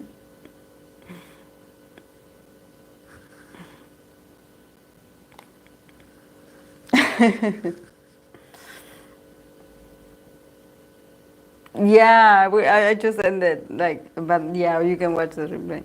Yeah, from Dio's side, we have the lovers, we have the King of Wands, and the the Four of Wands again. So I think that from Dio's side is much more. He's also going through changes. Dio is also going through his changes. Adjusting himself, also, reviewing some options for himself, for his career. But I think that for Dio's side is much more relaxed. Like he sort of has everything under control when it comes to how he's living his life and these changes. So he finds it amusing. I sort of see him like looking at Baekhyun, sort of feeling a bit chaotic or out of balance, and he's laughing about it. He's just being like very amused, by looking at Baekhyun. It's not that Baekhyun is struggling, no, but it's like seeing Baekhyun being a sort of boss, and seeing Baekhyun being this, it's as if you see your little brother all grown up, and you are like, wow, this is you now? This is your new role? Like, I'm happy for you. Like, yeah, keep doing you. I think that Definitely, from Dio's perspective, it's hilarious. It's hilarious. I think that in his case, he's sort of enjoying, um, enjoying a bit more his circumstances. So he looks at Baekhyun and he's like, wow, like you are really going through it right now, right? Because I sense that Dio is much more established in what he wants to do, or probably he already has some projects that had paid off. So he's enjoying an stability. You know, he can allow himself to relax and look at his connections or look at his members and be like, yeah, you know, I've been where you are. I've been there. I also had hesitations. I also had issues, but now I'm doing very well on my own. Like he also shows up as the king of wands. So definitely Dio has mastered himself as you know, he probably is in a place of a lot of security and a lot of confidence, you know, where he probably is like, you know, I get to choose the projects that I want, I get to do what I want, I'm having fun with the new friends that I'm making, like I'm building great connections, you know, he's like just so like not a structured Capricorn at all. He's just having fun. He's like being very passionate, being very assertive, you know. So I think that he's sort of he sees Baekhyun trying to build his own reality, and he's like, you can do it, but definitely you seeing you from here, I can see you. I can sort of see you trembling and shake. I can sort of see that yeah, these are rough moments, you know, rough moments for Baekhyun, you know, probably like trying to find a balance and seeing and trying to connect with everyone and talking to everyone, and the guy is really good at it, you know, but definitely the tower is like, you know, the change that you ask for is here. So everything around you is going to change, not just you know, a building. It's also about connections. You know, he probably is not talking that often with some people because he's busy thinking about his future. But yeah, then the relationship, they have the page of pentacles, that is efficiency. I think that they are very proud of each other because they are seeing the efficiency. They are seeing that both of them, from their perspective and from their different circumstances, they are being efficient. So there's this feeling of, I'm proud of you because you are doing it great. Like, even though it can be a bit chaotic, like, I see that you are doing great. You know, that you are that efficient person that I know, that hardworking person that I know. So I know a relationship is okay. I know a relationship is stable because they have the page of pentacles. So as connection, they are, it, you know, it seems like this connection, it feels like, you know, when you have those friends that you are not very emotional with them, but when you see them growing, especially in their careers, when you see them growing and expanding and winning, you have this sort of a very strong sense of pride, and you are like, that's my friend. That person that is like is trying to get their things, their life together, that's my friend. You know, that person that is working long hours and is trying and trying and trying, that's my friend. There's a sense of pride, you know, there's a sense of like, I'm glad to see you working. Like, even if it's not perfect now, but I'm seeing you from a very practical point of view. You know, like, I'm seeing you active. I'm seeing you like putting the effort. I'm seeing you studying. I'm seeing you starting from zero. I'm seeing you but you are being efficient. You are the efficient guy or person that I know. So as long as I see you trying and working, I know that we are okay. So they definitely are very proud of each other. They're like, yeah, even though we are not in the same a stage, like we are not, probably we have different realities, but I see you working in there. So for me, as long as I see you active, I know that you are okay. I know that you are the person that I know, that you are the person that is not going to give up, because I see the efficiency in you.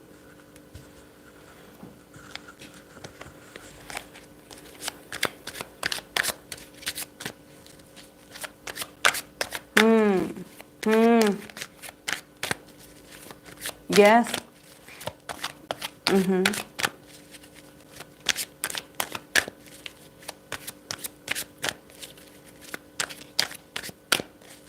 Yes.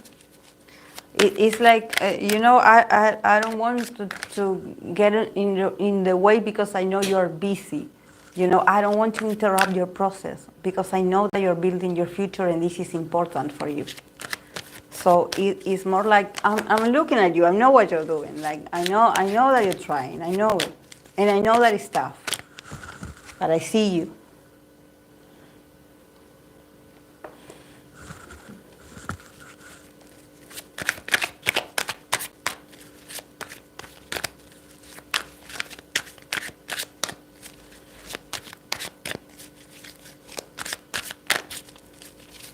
Okay, I'm going to continue with Twice Mina and Jeonjeon.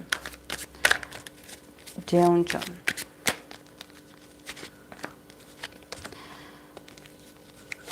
Mina. Jeonjeon.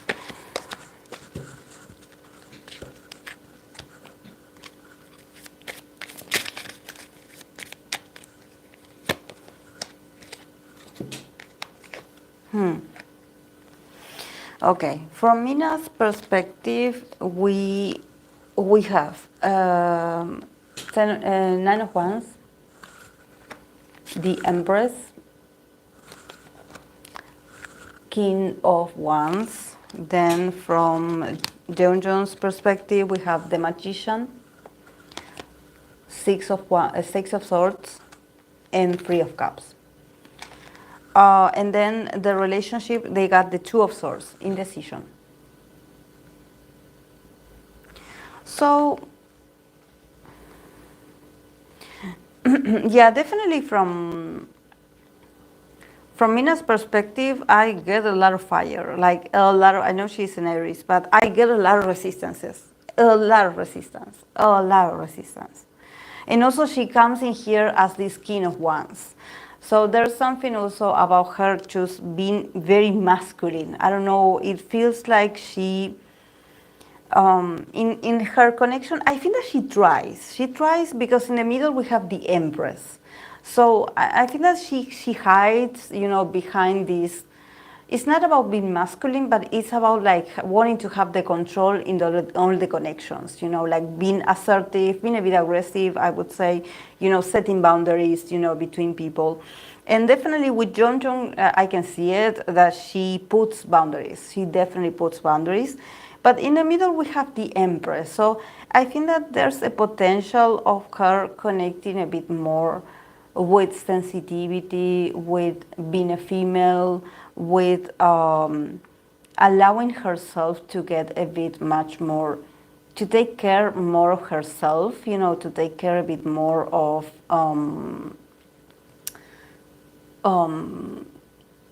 her sensitivity, and not always being like this. Because this is how she presents herself.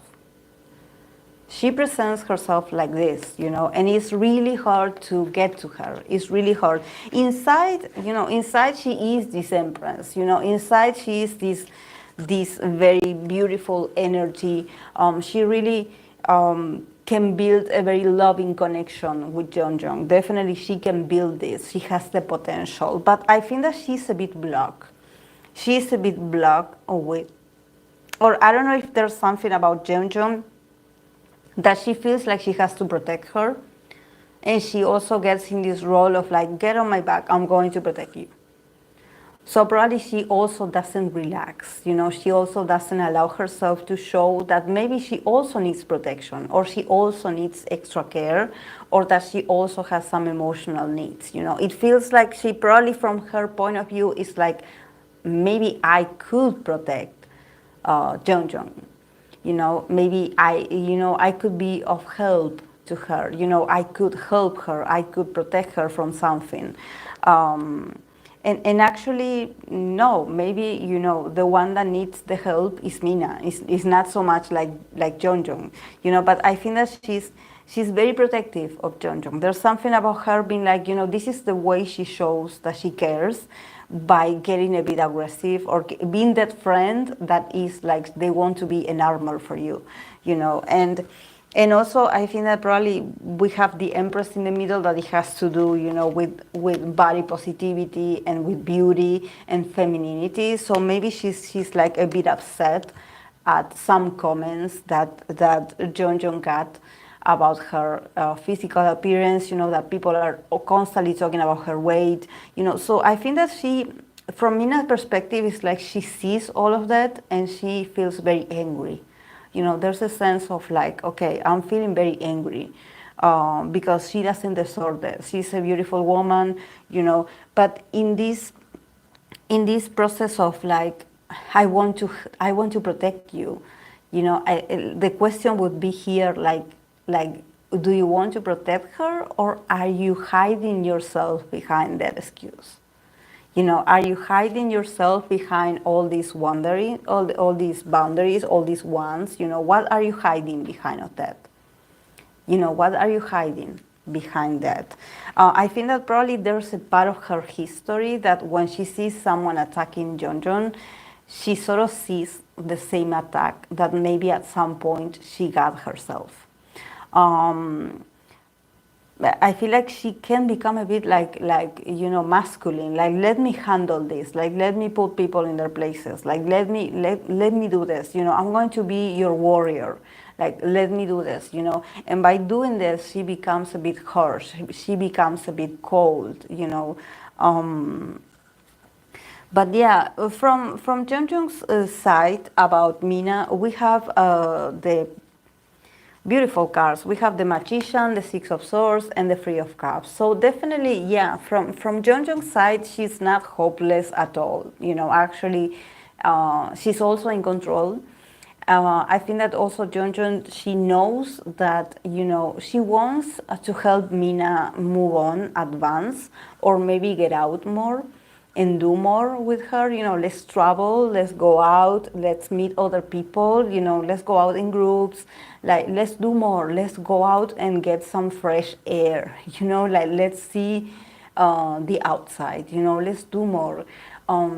But also showing up here with the Magician, I think that Jeonjong's the way she would do this is to be very, very smart and to be very flexible. It's like, okay, she sees, like, she's very fully aware of Mina's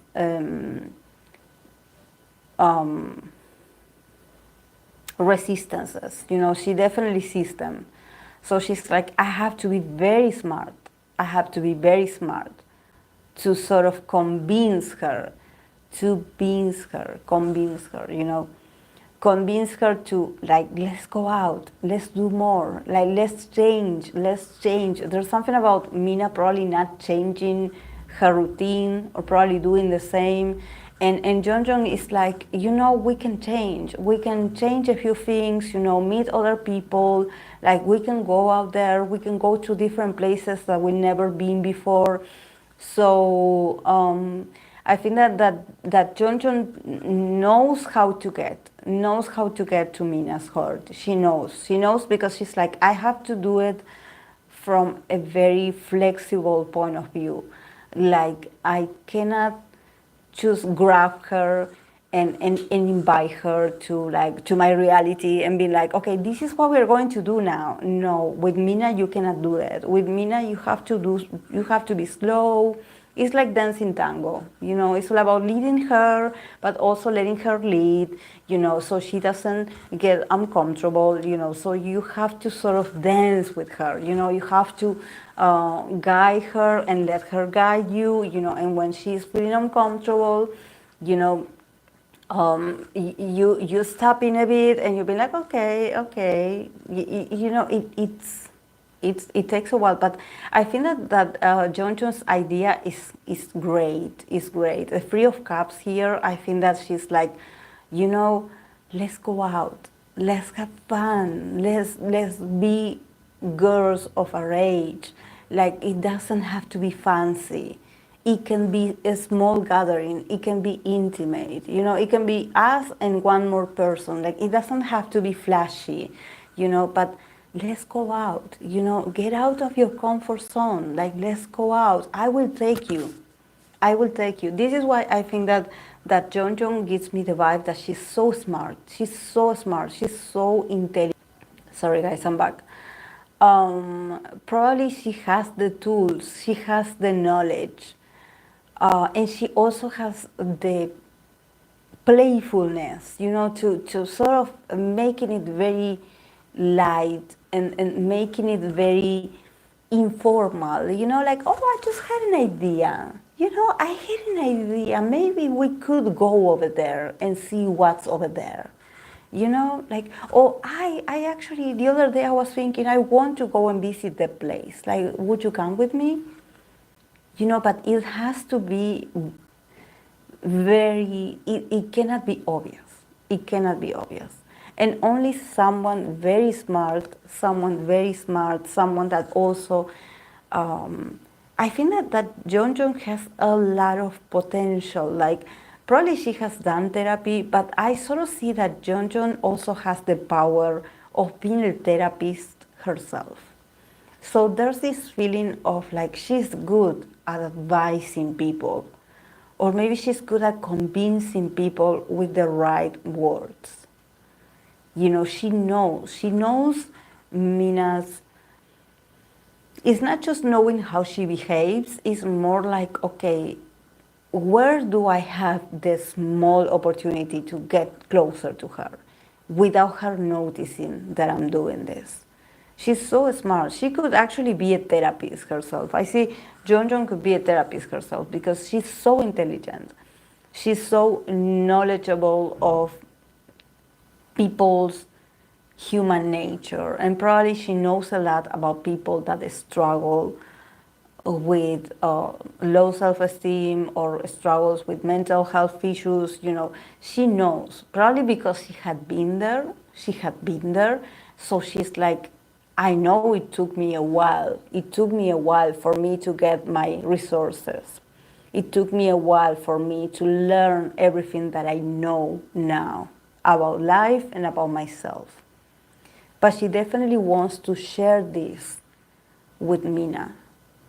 It's like, I don't want to keep this all for myself. If I was able to get out, if I was able to improve, if I was able to advance in life and get better, she can do it too. But I think that she has to do it slow, and she has to adapt and maybe also like understand that if Mina says no, it's no, and that's it. And because, yeah, we have the Two of Swords for their connection, it says indecision. So definitely they will have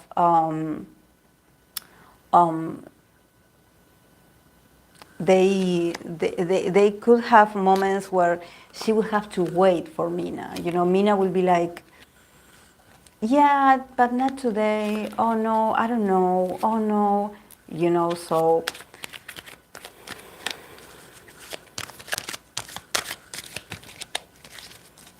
she has to be very smart.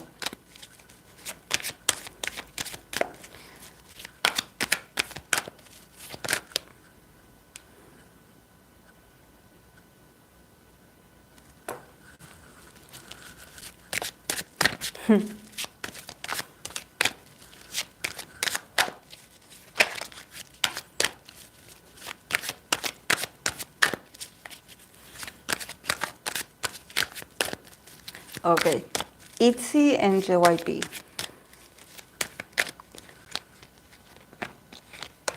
ITZY, JYP.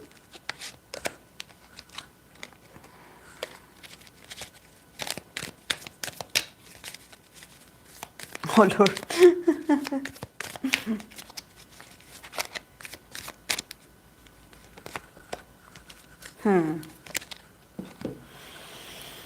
Yeah, Yeah, this connection is very much of push and pull.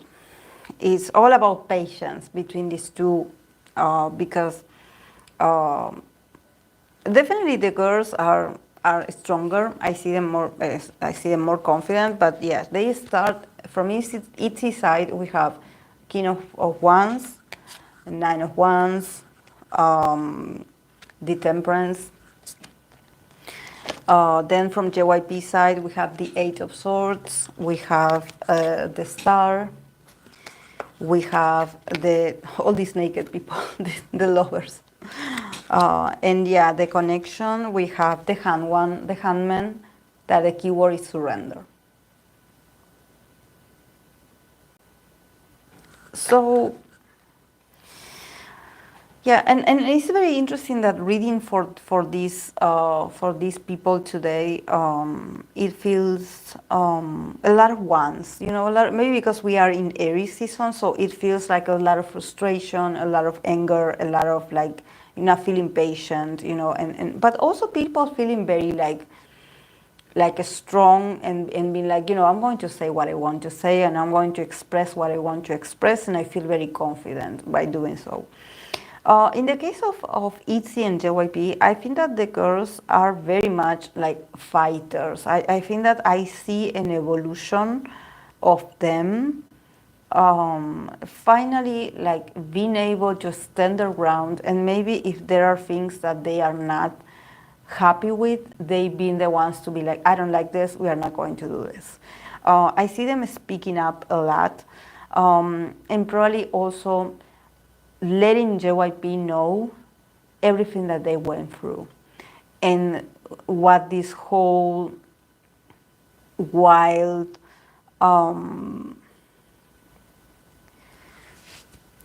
you know, they really put up with a lot. They really put up with a lot. So I think that in this point, they are really angry at certain things, and they probably don't sugarcoat things anymore. You know, maybe because they started, when they choose debuted, or when they, you know, in the early years, they would watch out for what they would say. You know, they would be like, oh no, because I have to be respectful, you know, I will better not say anything. But I think that now they are like, look what you made of us. This is what you created. You created a group of people that are very resentful towards you. And that whatever you want like as a proposition to us to offer, we don't know if you want it. We had put up with a lot. Now we are used to. We are used to it. But we suffer a lot. We were very persistent, you know, we were very, like, the girls, like I always tell you guys, and this is, I think that for JYP artists, I always get this vibe that the reason why they still have artists working in there is because the artists, all of them, are very stubborn and are people that they don't give up. They don't give up easily, even when they are mistreated, even when there's no, you know, a good environment, you know, they just keep going. They're like a bull, you know, they keep going, they keep going, they keep going. It's like, okay, rehearse again, okay, I will do it, I will do it, I will do it. But yeah, there's a point where there's this feeling of, you know, like, I'm tired. I'm tired of always being in the defensive with you. Like, it seems like they never were listened to. You know, and now they are like, and I wonder if they also have someone working on their side. This could also be not just the girls, it could be like someone representing the girls, someone being on their side, you know, also a fire sign, you know, someone representing them and being like, you know, you cannot talk to the girls like this anymore. I'm here to protect them. And I'm here to put you in your place. Because I think that everything, like all of this happens because they are girls. There's a huge, like, there's a huge disrespect to the female nature, you know. But yeah, they got the temperance. So I think that eventually they're healing. They're trying to get to an agreement. They are trying to get to an agreement. Definitely. They're trying to get to an agreement. They're trying to heal.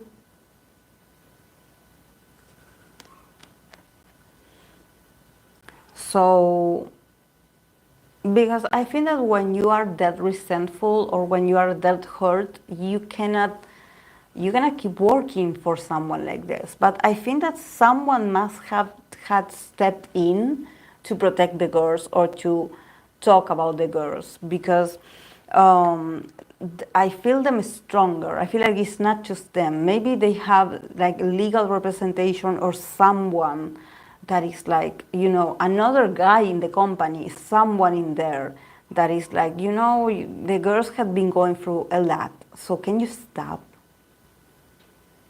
And I think that they also probably, after all this frustration, they want to heal their connection with JYP. They don't want to resent him anymore. They want to heal. They are looking for a sort of liberation. It's like, we cannot keep being like this. We cannot keep being like this.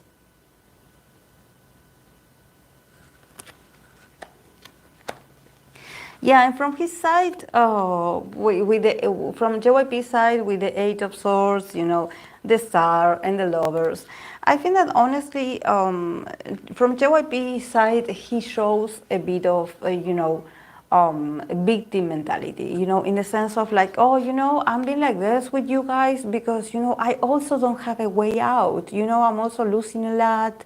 The numbers are not okay. We are not doing okay. But I think that with the Star and the Lovers, I think that JYP is sort of like releasing his frustration towards his own fame. This is a guy that probably he doesn't, we know it, we've seen it, that the guy has a huge grudge against, probably the decline of his own popularity or maybe of his own stardom. There's something about him wanting to keep shining anyway. So he put the groups to a very awkward interaction because he doesn't give up the place. He doesn't give the groups the place to be the star. He wants to be the star himself. So he sabotages the group on purpose, and then in his mind, he is definitely in denial. In his mind, it's like, oh, there's nothing I can do. I wish I could do better, but I'm also under a lot of pressure. Being in this business is not easy. So I had to compromise a few things, and you do too. So, and I had been in this industry for a long time. So, he tells a lot of lies, and he lies to himself. Because probably also the guy is not doing okay mentally and he probably is stressed, or he probably like is worried about a lot of things about his own life, and he just lashes out at people, and he creates uncomfortable situations on purpose, and then he acts like he is the victim, like he's the one that is losing money, he's losing time, he's losing you know prestige. There's something about him being like, oh, back in the days, I had so little and I did so much with the little that I have, because we people that we are stars, we move on, and why can't you move on, and why can't you get this? I used to, I don't know, maybe he always puts himself like an example. Oh, I had it tougher than you, and I made it, and I've been here for a long time.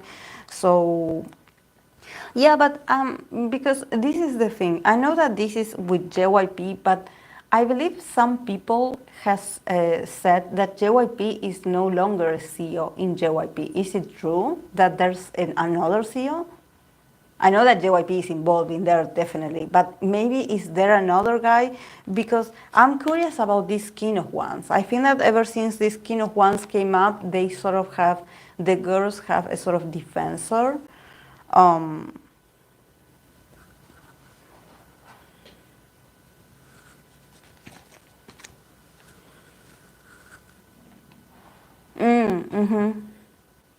Yes, JYP is no longer the CEO. They are under a sub-label and not JYP directly. Yeah, because I see this guy. There's a new guy. Like he actually is, but JYP is in the middle. Nevertheless, he is in the middle. He is in here. He is in here. He's always in the middle. Always, always, always. This is why, things get so uncomfortable because he gets in the middle. He gets in the middle. I don't know if it's because he feels entitled. He's like, I have been here since the girls were created. So, I have, and also, with the card of the Handman, I think that also this card is a surrender. He loves to put projects on pause, or he loves to put the girls like this. It seems like he wants to break the girls, break their willpower. It's like, I want to put you on hold, or I'm going to put you in hiatus indefinitely because I want to see if you can surrender to what I want. Like he has a strong vision. It's like, if you don't meet his standards, everything that you've done is wrong. So yeah, surrender. I think that one of the parties has to surrender. Probably it's JYP. JYP needs to surrender. He has to surrender. He has to accept that his time is up. That his time is up. Because I see that the girls have a new someone that represents them.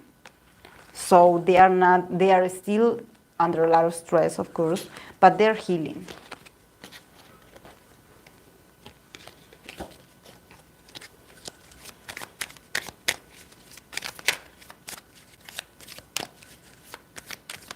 JYP's ego and let him go. Yeah, but like I told you, it's about being a female. It's about being a female in this industry. For their case, I definitely can see it because I sort of see also the girls in their very masculine, sort of as if they were soldiers. Trying to,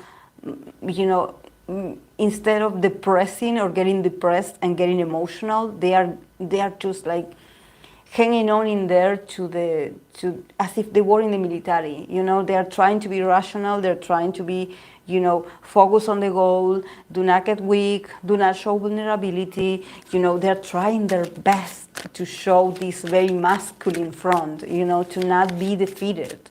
To not be defeated.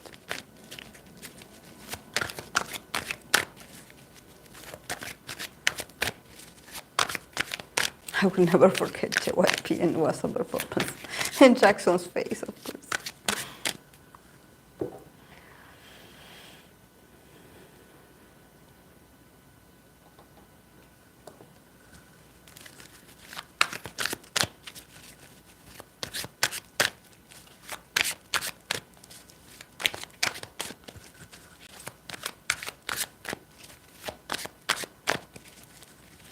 Okay, Espa, Winter, and Giselle. Oh, I forgot this. Espa, Winter, and Giselle. Winter, Giselle. Wow, Winter really likes Giselle.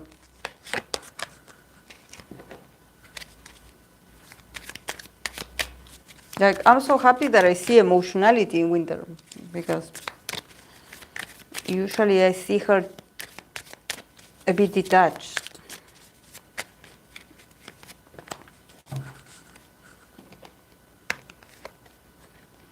Yeah, I know a lot of people wanted a reading for Winter and Giselle, and I believe I read for them at some point, but I'm not going to do that right now because I want to leave that poor girl's energy alone. Stop asking for Karina and the other guy. I already read for them twice. You know what's going on. So, let's leave her energy alone. Stop asking for Karina and other people. Just learn to let the energy of the person rest. Don't be invasive. Don't be invasive. Okay. From Winter's perspective about Giselle, we have 10 of Cups, Ace of Pentacles, and the Empress. I like it. Then from Giselle's point of view, we have the Magician, Nine of Wands, and the Chariot. And see you, Chachalino. Thank you for being here. And the connection, we have the Two of Wands planning. So I wonder if they're planning to work together on something, maybe a duo. Could it be? Because they're planning something. I know that they're having a comeback, so maybe it has to do with that. And then this, the two of them having more screen time or having some lines together and being able to show a bit much more of their chemistry. I really like this. I think that from Winter's perspective, she sees Giselle as this beautiful female, and also she sees her like family. You know, the Ten of Cups is like, you know, we are a family, because I feel like she feels welcomed by Giselle's energy. You know, she feels like she can win. I don't know if Giselle is the kind of person that is very supportive, if she encourages the other members, but I think that it helps Winter to feel more prosperous. It helps Winter to also feel like she can overcome things. I don't know if maybe Winter sometimes she struggles with self-esteem, or she doubts herself a lot, or she doubts her potential. And there's something about Giselle being like, no, you are amazing. You are successful. You are going to do great. You are beautiful. You deserve this. So I get that Giselle is a very supportive of other women. I don't know. I get that there's something like she's the one that is always going to compliment your looks or the way you look, and she's like encouraging Winter. I think that Winter is somehow like, she's feeling very happy. I don't know why from her side with the Ten of Cups. I think that a lot of things are doing very well in her life emotionally. I think that lately she has been surrounded by people that show her a lot of love, and she feels like, you know, when she meets these people, she feels like she can trust and she can be herself. So she's not doubting people. I don't know if she is, because this is the thing with Espa members. I often, when I read for Espa members, I feel like SM keeps them in a dungeon, like in a sense that they don't let them interact with other people, but especially from the same company. But I think that in this case, from Winter's perspective, it's like I feel like she's going out more, or she's meeting with other people that she hasn't met before. So she's starting to maybe have a group of friends, have a group of new friends, or just, you know, connecting with other people that are not the usual people that she meets. And she's feeling like, you know, like a sort of glow up. She's like, wow, like, you know, I like this. I like these people. They make me feel good. You know, and I think that she needs this. You know, she needs to be surrounded by positive people, you know. She feels like she's defeating her fears, and she's connecting with her potential. She's feeling proud of herself. And I think that Giselle is that person that is very supportive. You know, I think that she feels like, and she probably goes to Giselle to ask her for advice about beauty. Could it be that they advise each other, like, okay, how do I look in this? Or do you know how to do makeup this way? Can you help me? Like, can you help me with my dress? Can you help me with this? Can you help me with, how do I look? Do you think I'm doing okay? Do you think this is fitting for me? You know, I see her like just feeling like very reassured and very successful. Even I would say that she could also discuss with Giselle some future projects that she has for herself, and actually being like, you know, finding confidence, you know, when you find that friend that is so supportive of you, that is always positive. I think that this is what I'm seeing here, you know, because honestly, with the Ten of Cups, I think that Winter is not that superficial person that she's going to call a friend or a family to everyone. I think that she's very selective about people. But when it comes to Giselle, I see her like her the heart chakra open, and I think that she's like, when I'm with Giselle, I feel very lucky. I feel very lucky. I feel confident. I feel like everything that happens to me is like, I'm like everything turns out okay, and I feel reassured. And probably she also gets great advices from Giselle, because with the Ace of Pentacles and the Empress, there's this feeling of like they have conversations where maybe she doubts her potential individually, and maybe Giselle is like, you got this. You can do this on your own. You got the potential. Because the Empress is all about the potential. It's all about, what we have available, what we can do for ourselves, taking care of ourselves. And she sees it. And from Giselle's perspective about winter, we have the magician. You know that this magician came out also for Jeonjong of Twice, and Jeonjong also is I think Giselle is a Scorpio, right? And Jeonjong also is a Scorpio, and she also got the magician. So in connections, they are very transformative. They transform the members that they are bound to. They transform when they are in a intimate connection with a member. It seems like they transform the person. The magician, the Nine of Wands, and the Chariot. So yeah, definitely here with the Nine of Wands and the Chariot, I think that Giselle is showing me that, to sort of convince or to help Winter to get more confident and to do much more things. She's like, it's tough work.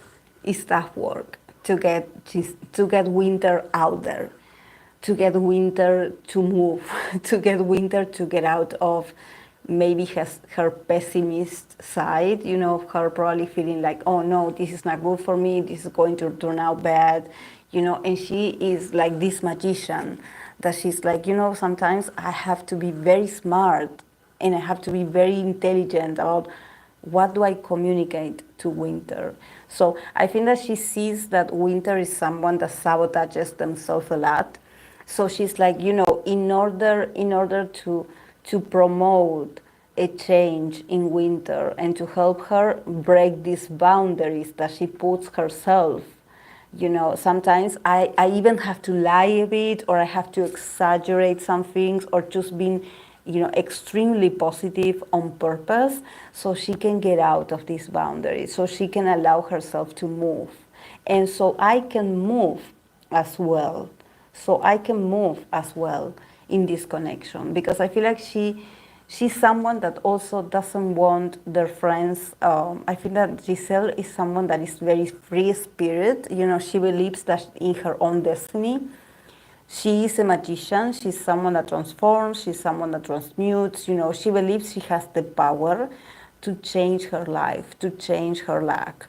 So she's like, I often try to talk to Winter about it, and I see a lot of resistances. I see that in order to get to Winter, I also have to be very smart. I have to be very adaptable to her mood, to the way she feels in the moment, to not sound invasive. I also have to probably be a bit playful and not be very obvious, but she's like, it's a whole process to get through Winter's boundaries, because Winter has a lot of like, a lot of resistances. She's not an easy person, but she's like, at the end, our relationship expands and grows even more, and we advance.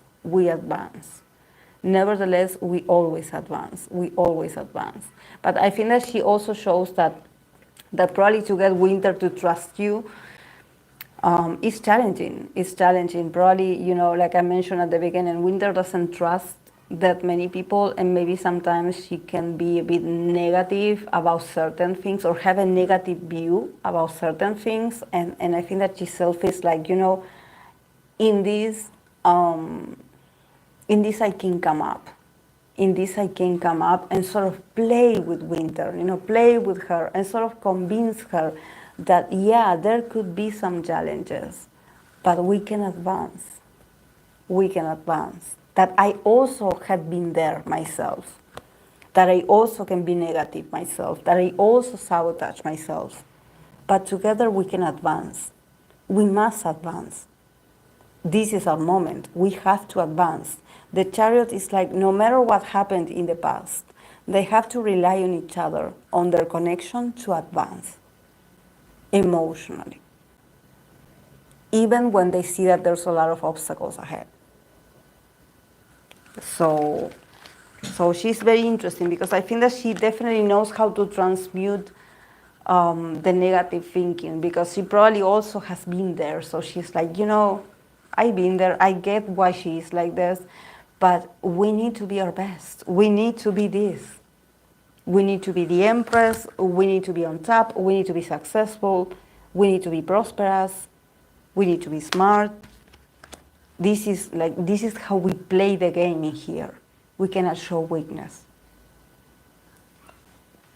And then, the connection, we have the Two of Wands, that is planning. So definitely these girls inspire each other to keep planning for the future or for what's to come, and they are always planning to do better. They don't compete against each other. They compete, they join forces together to compete with others. I don't know if there's some underground energy, not underground, underdog kind of mentality, of maybe them having experienced low self-esteem when they compare themselves to others. And they both of them have this, I know how it feels, but we must plan better. We have to be more resourceful. We have to be much more intelligent. We have to be much more beautiful. We have to show our talents. This is our moment. So, yeah.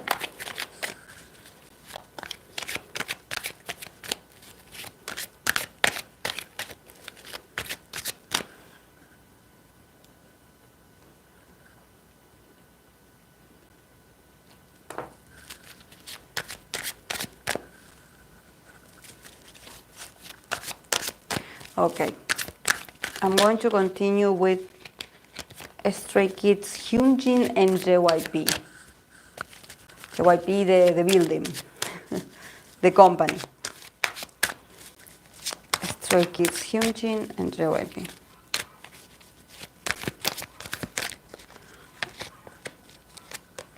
Hyunjin, JYP.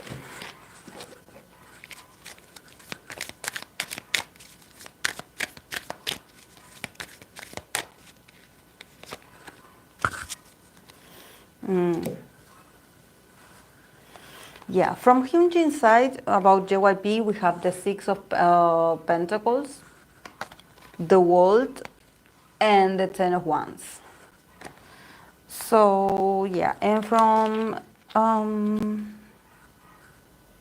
JYP, we have the Strength, the King of Cups, and the Wheel of Fortune. And then the relationship that they have, they got the King of Wands, leadership. So I think that I got this vibe when I read for Hyunjin. I got this Aries card as well. I don't know, when I think about leadership and the King of Wands, I'm thinking also about, this Aries energy. I think that what the company wants of him is more leadership. The company... the company definitely wants Hyunjin to be the leader of the generation, or they want him to be more. And definitely there's a contract in here, because from Hyunjin's side we have the Six of Pentacles, the World, and the Ten of Wands. So I think that from Hyunjin's perspective, there's this feeling of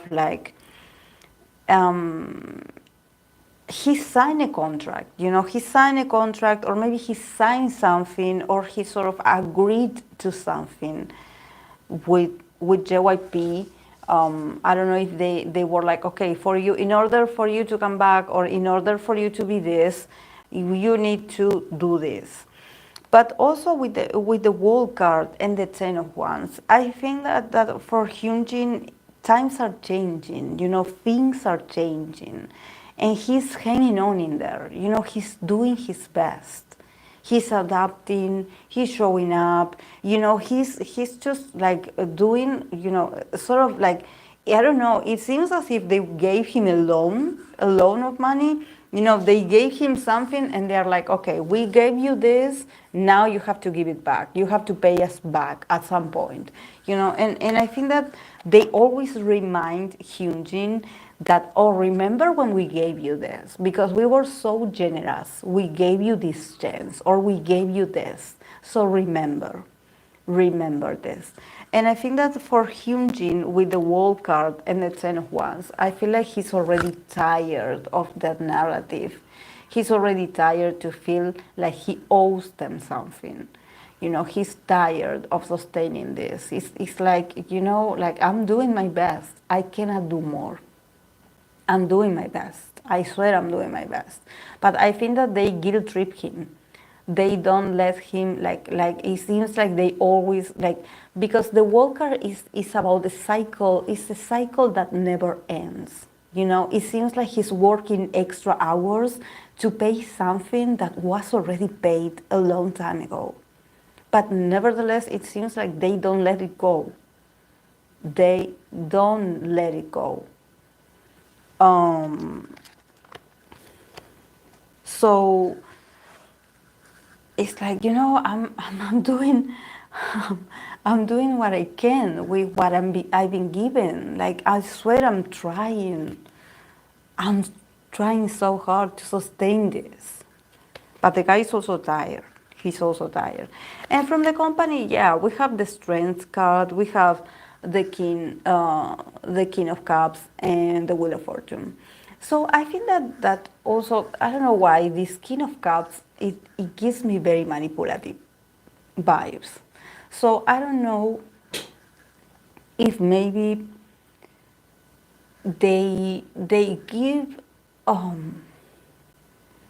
Hyunjin love, and they shower him with affection, but nevertheless this person is like also losing their patience with Hyunjin. It's like they also got the World card, so not the World card, the Wheel of Fortune. So they are also like wanting to change chapters. They are like, okay, let's advance. Like, let's advance, let's keep advancing, let's keep moving, okay? Let's keep moving, okay?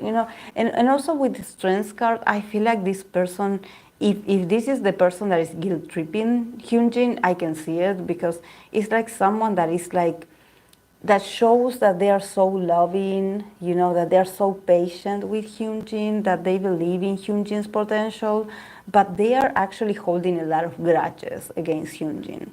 They are not being honest. They are not being honest. They are trying to be this loving father figure, but actually, their time is up. With the Wheel of Fortune, their mask is going to fall off at some point, because I feel like they are running out of patience.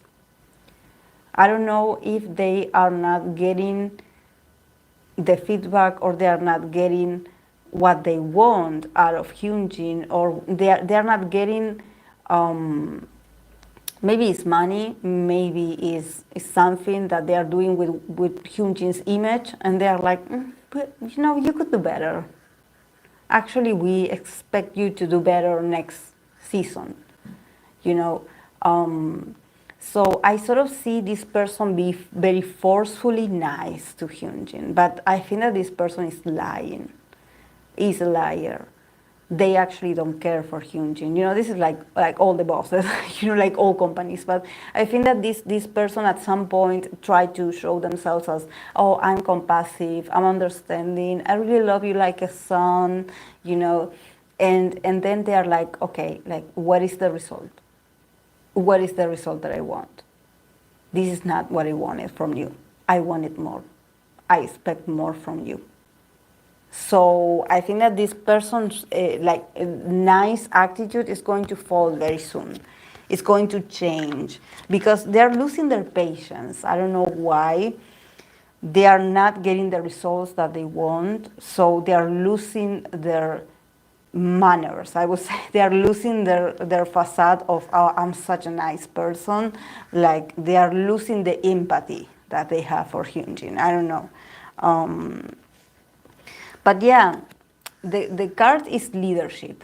The card is leadership. I wonder if what they want of Hyunjin is to launch him solo. Is this a possibility? That they want a solo from Hyunjin?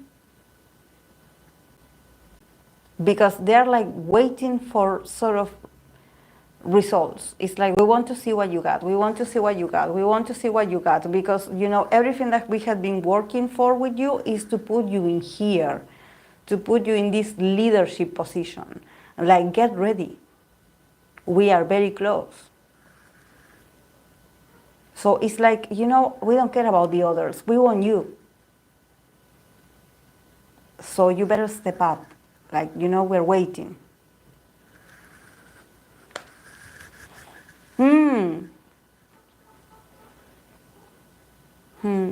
Stray Kids sells a lot though. What they want more. But they want him to, yeah, they want him to, I think that they want him to be, you know, and this is why, you know, when I read for him, and if you haven't checked it out, guys, you can go and check it out for the Pisces Idols, the Pisces season. I read for Hyunjin, I pulled cards for him, and he got all this Aries vibe, that the guy has to adapt, that probably, you know, there's a new chapter for him. And yeah, it's scary, it's a bit challenging, but it's time. He cannot postpone it anymore. Things are changing. Things are changing. So if he has an opportunity, I believe he should take it.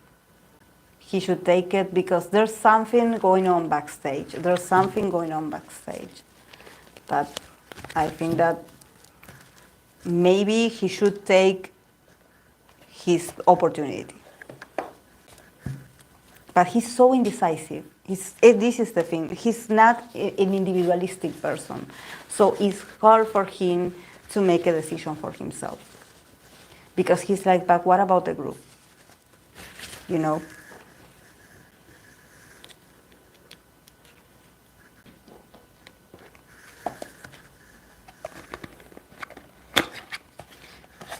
Yeah, it's Hyunjin. I believe Hyunjin is the 8 boy.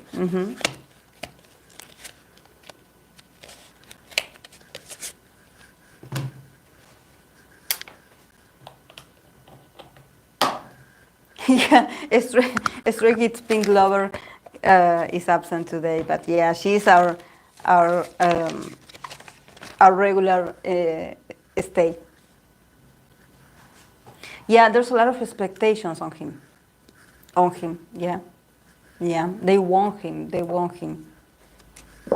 Because there's changes coming. There's, I don't know what's going on, but there's changes. And they rely on him a lot.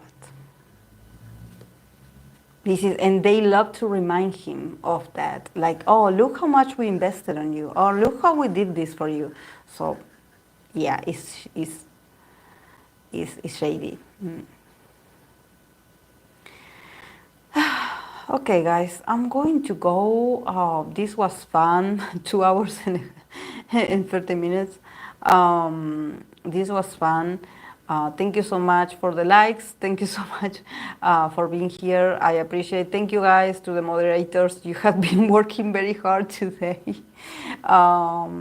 So yeah, Marushka, we will do the reading that you said that you wanted to recommend. We will do them on Saturday. Okay. We'll do them on Saturday, and if I have another Aries idol that I haven't read for yet, I'm going to also put them in there. So yeah, we'll see you in the weekend. Thank you so much, guys. Thank you. Bye.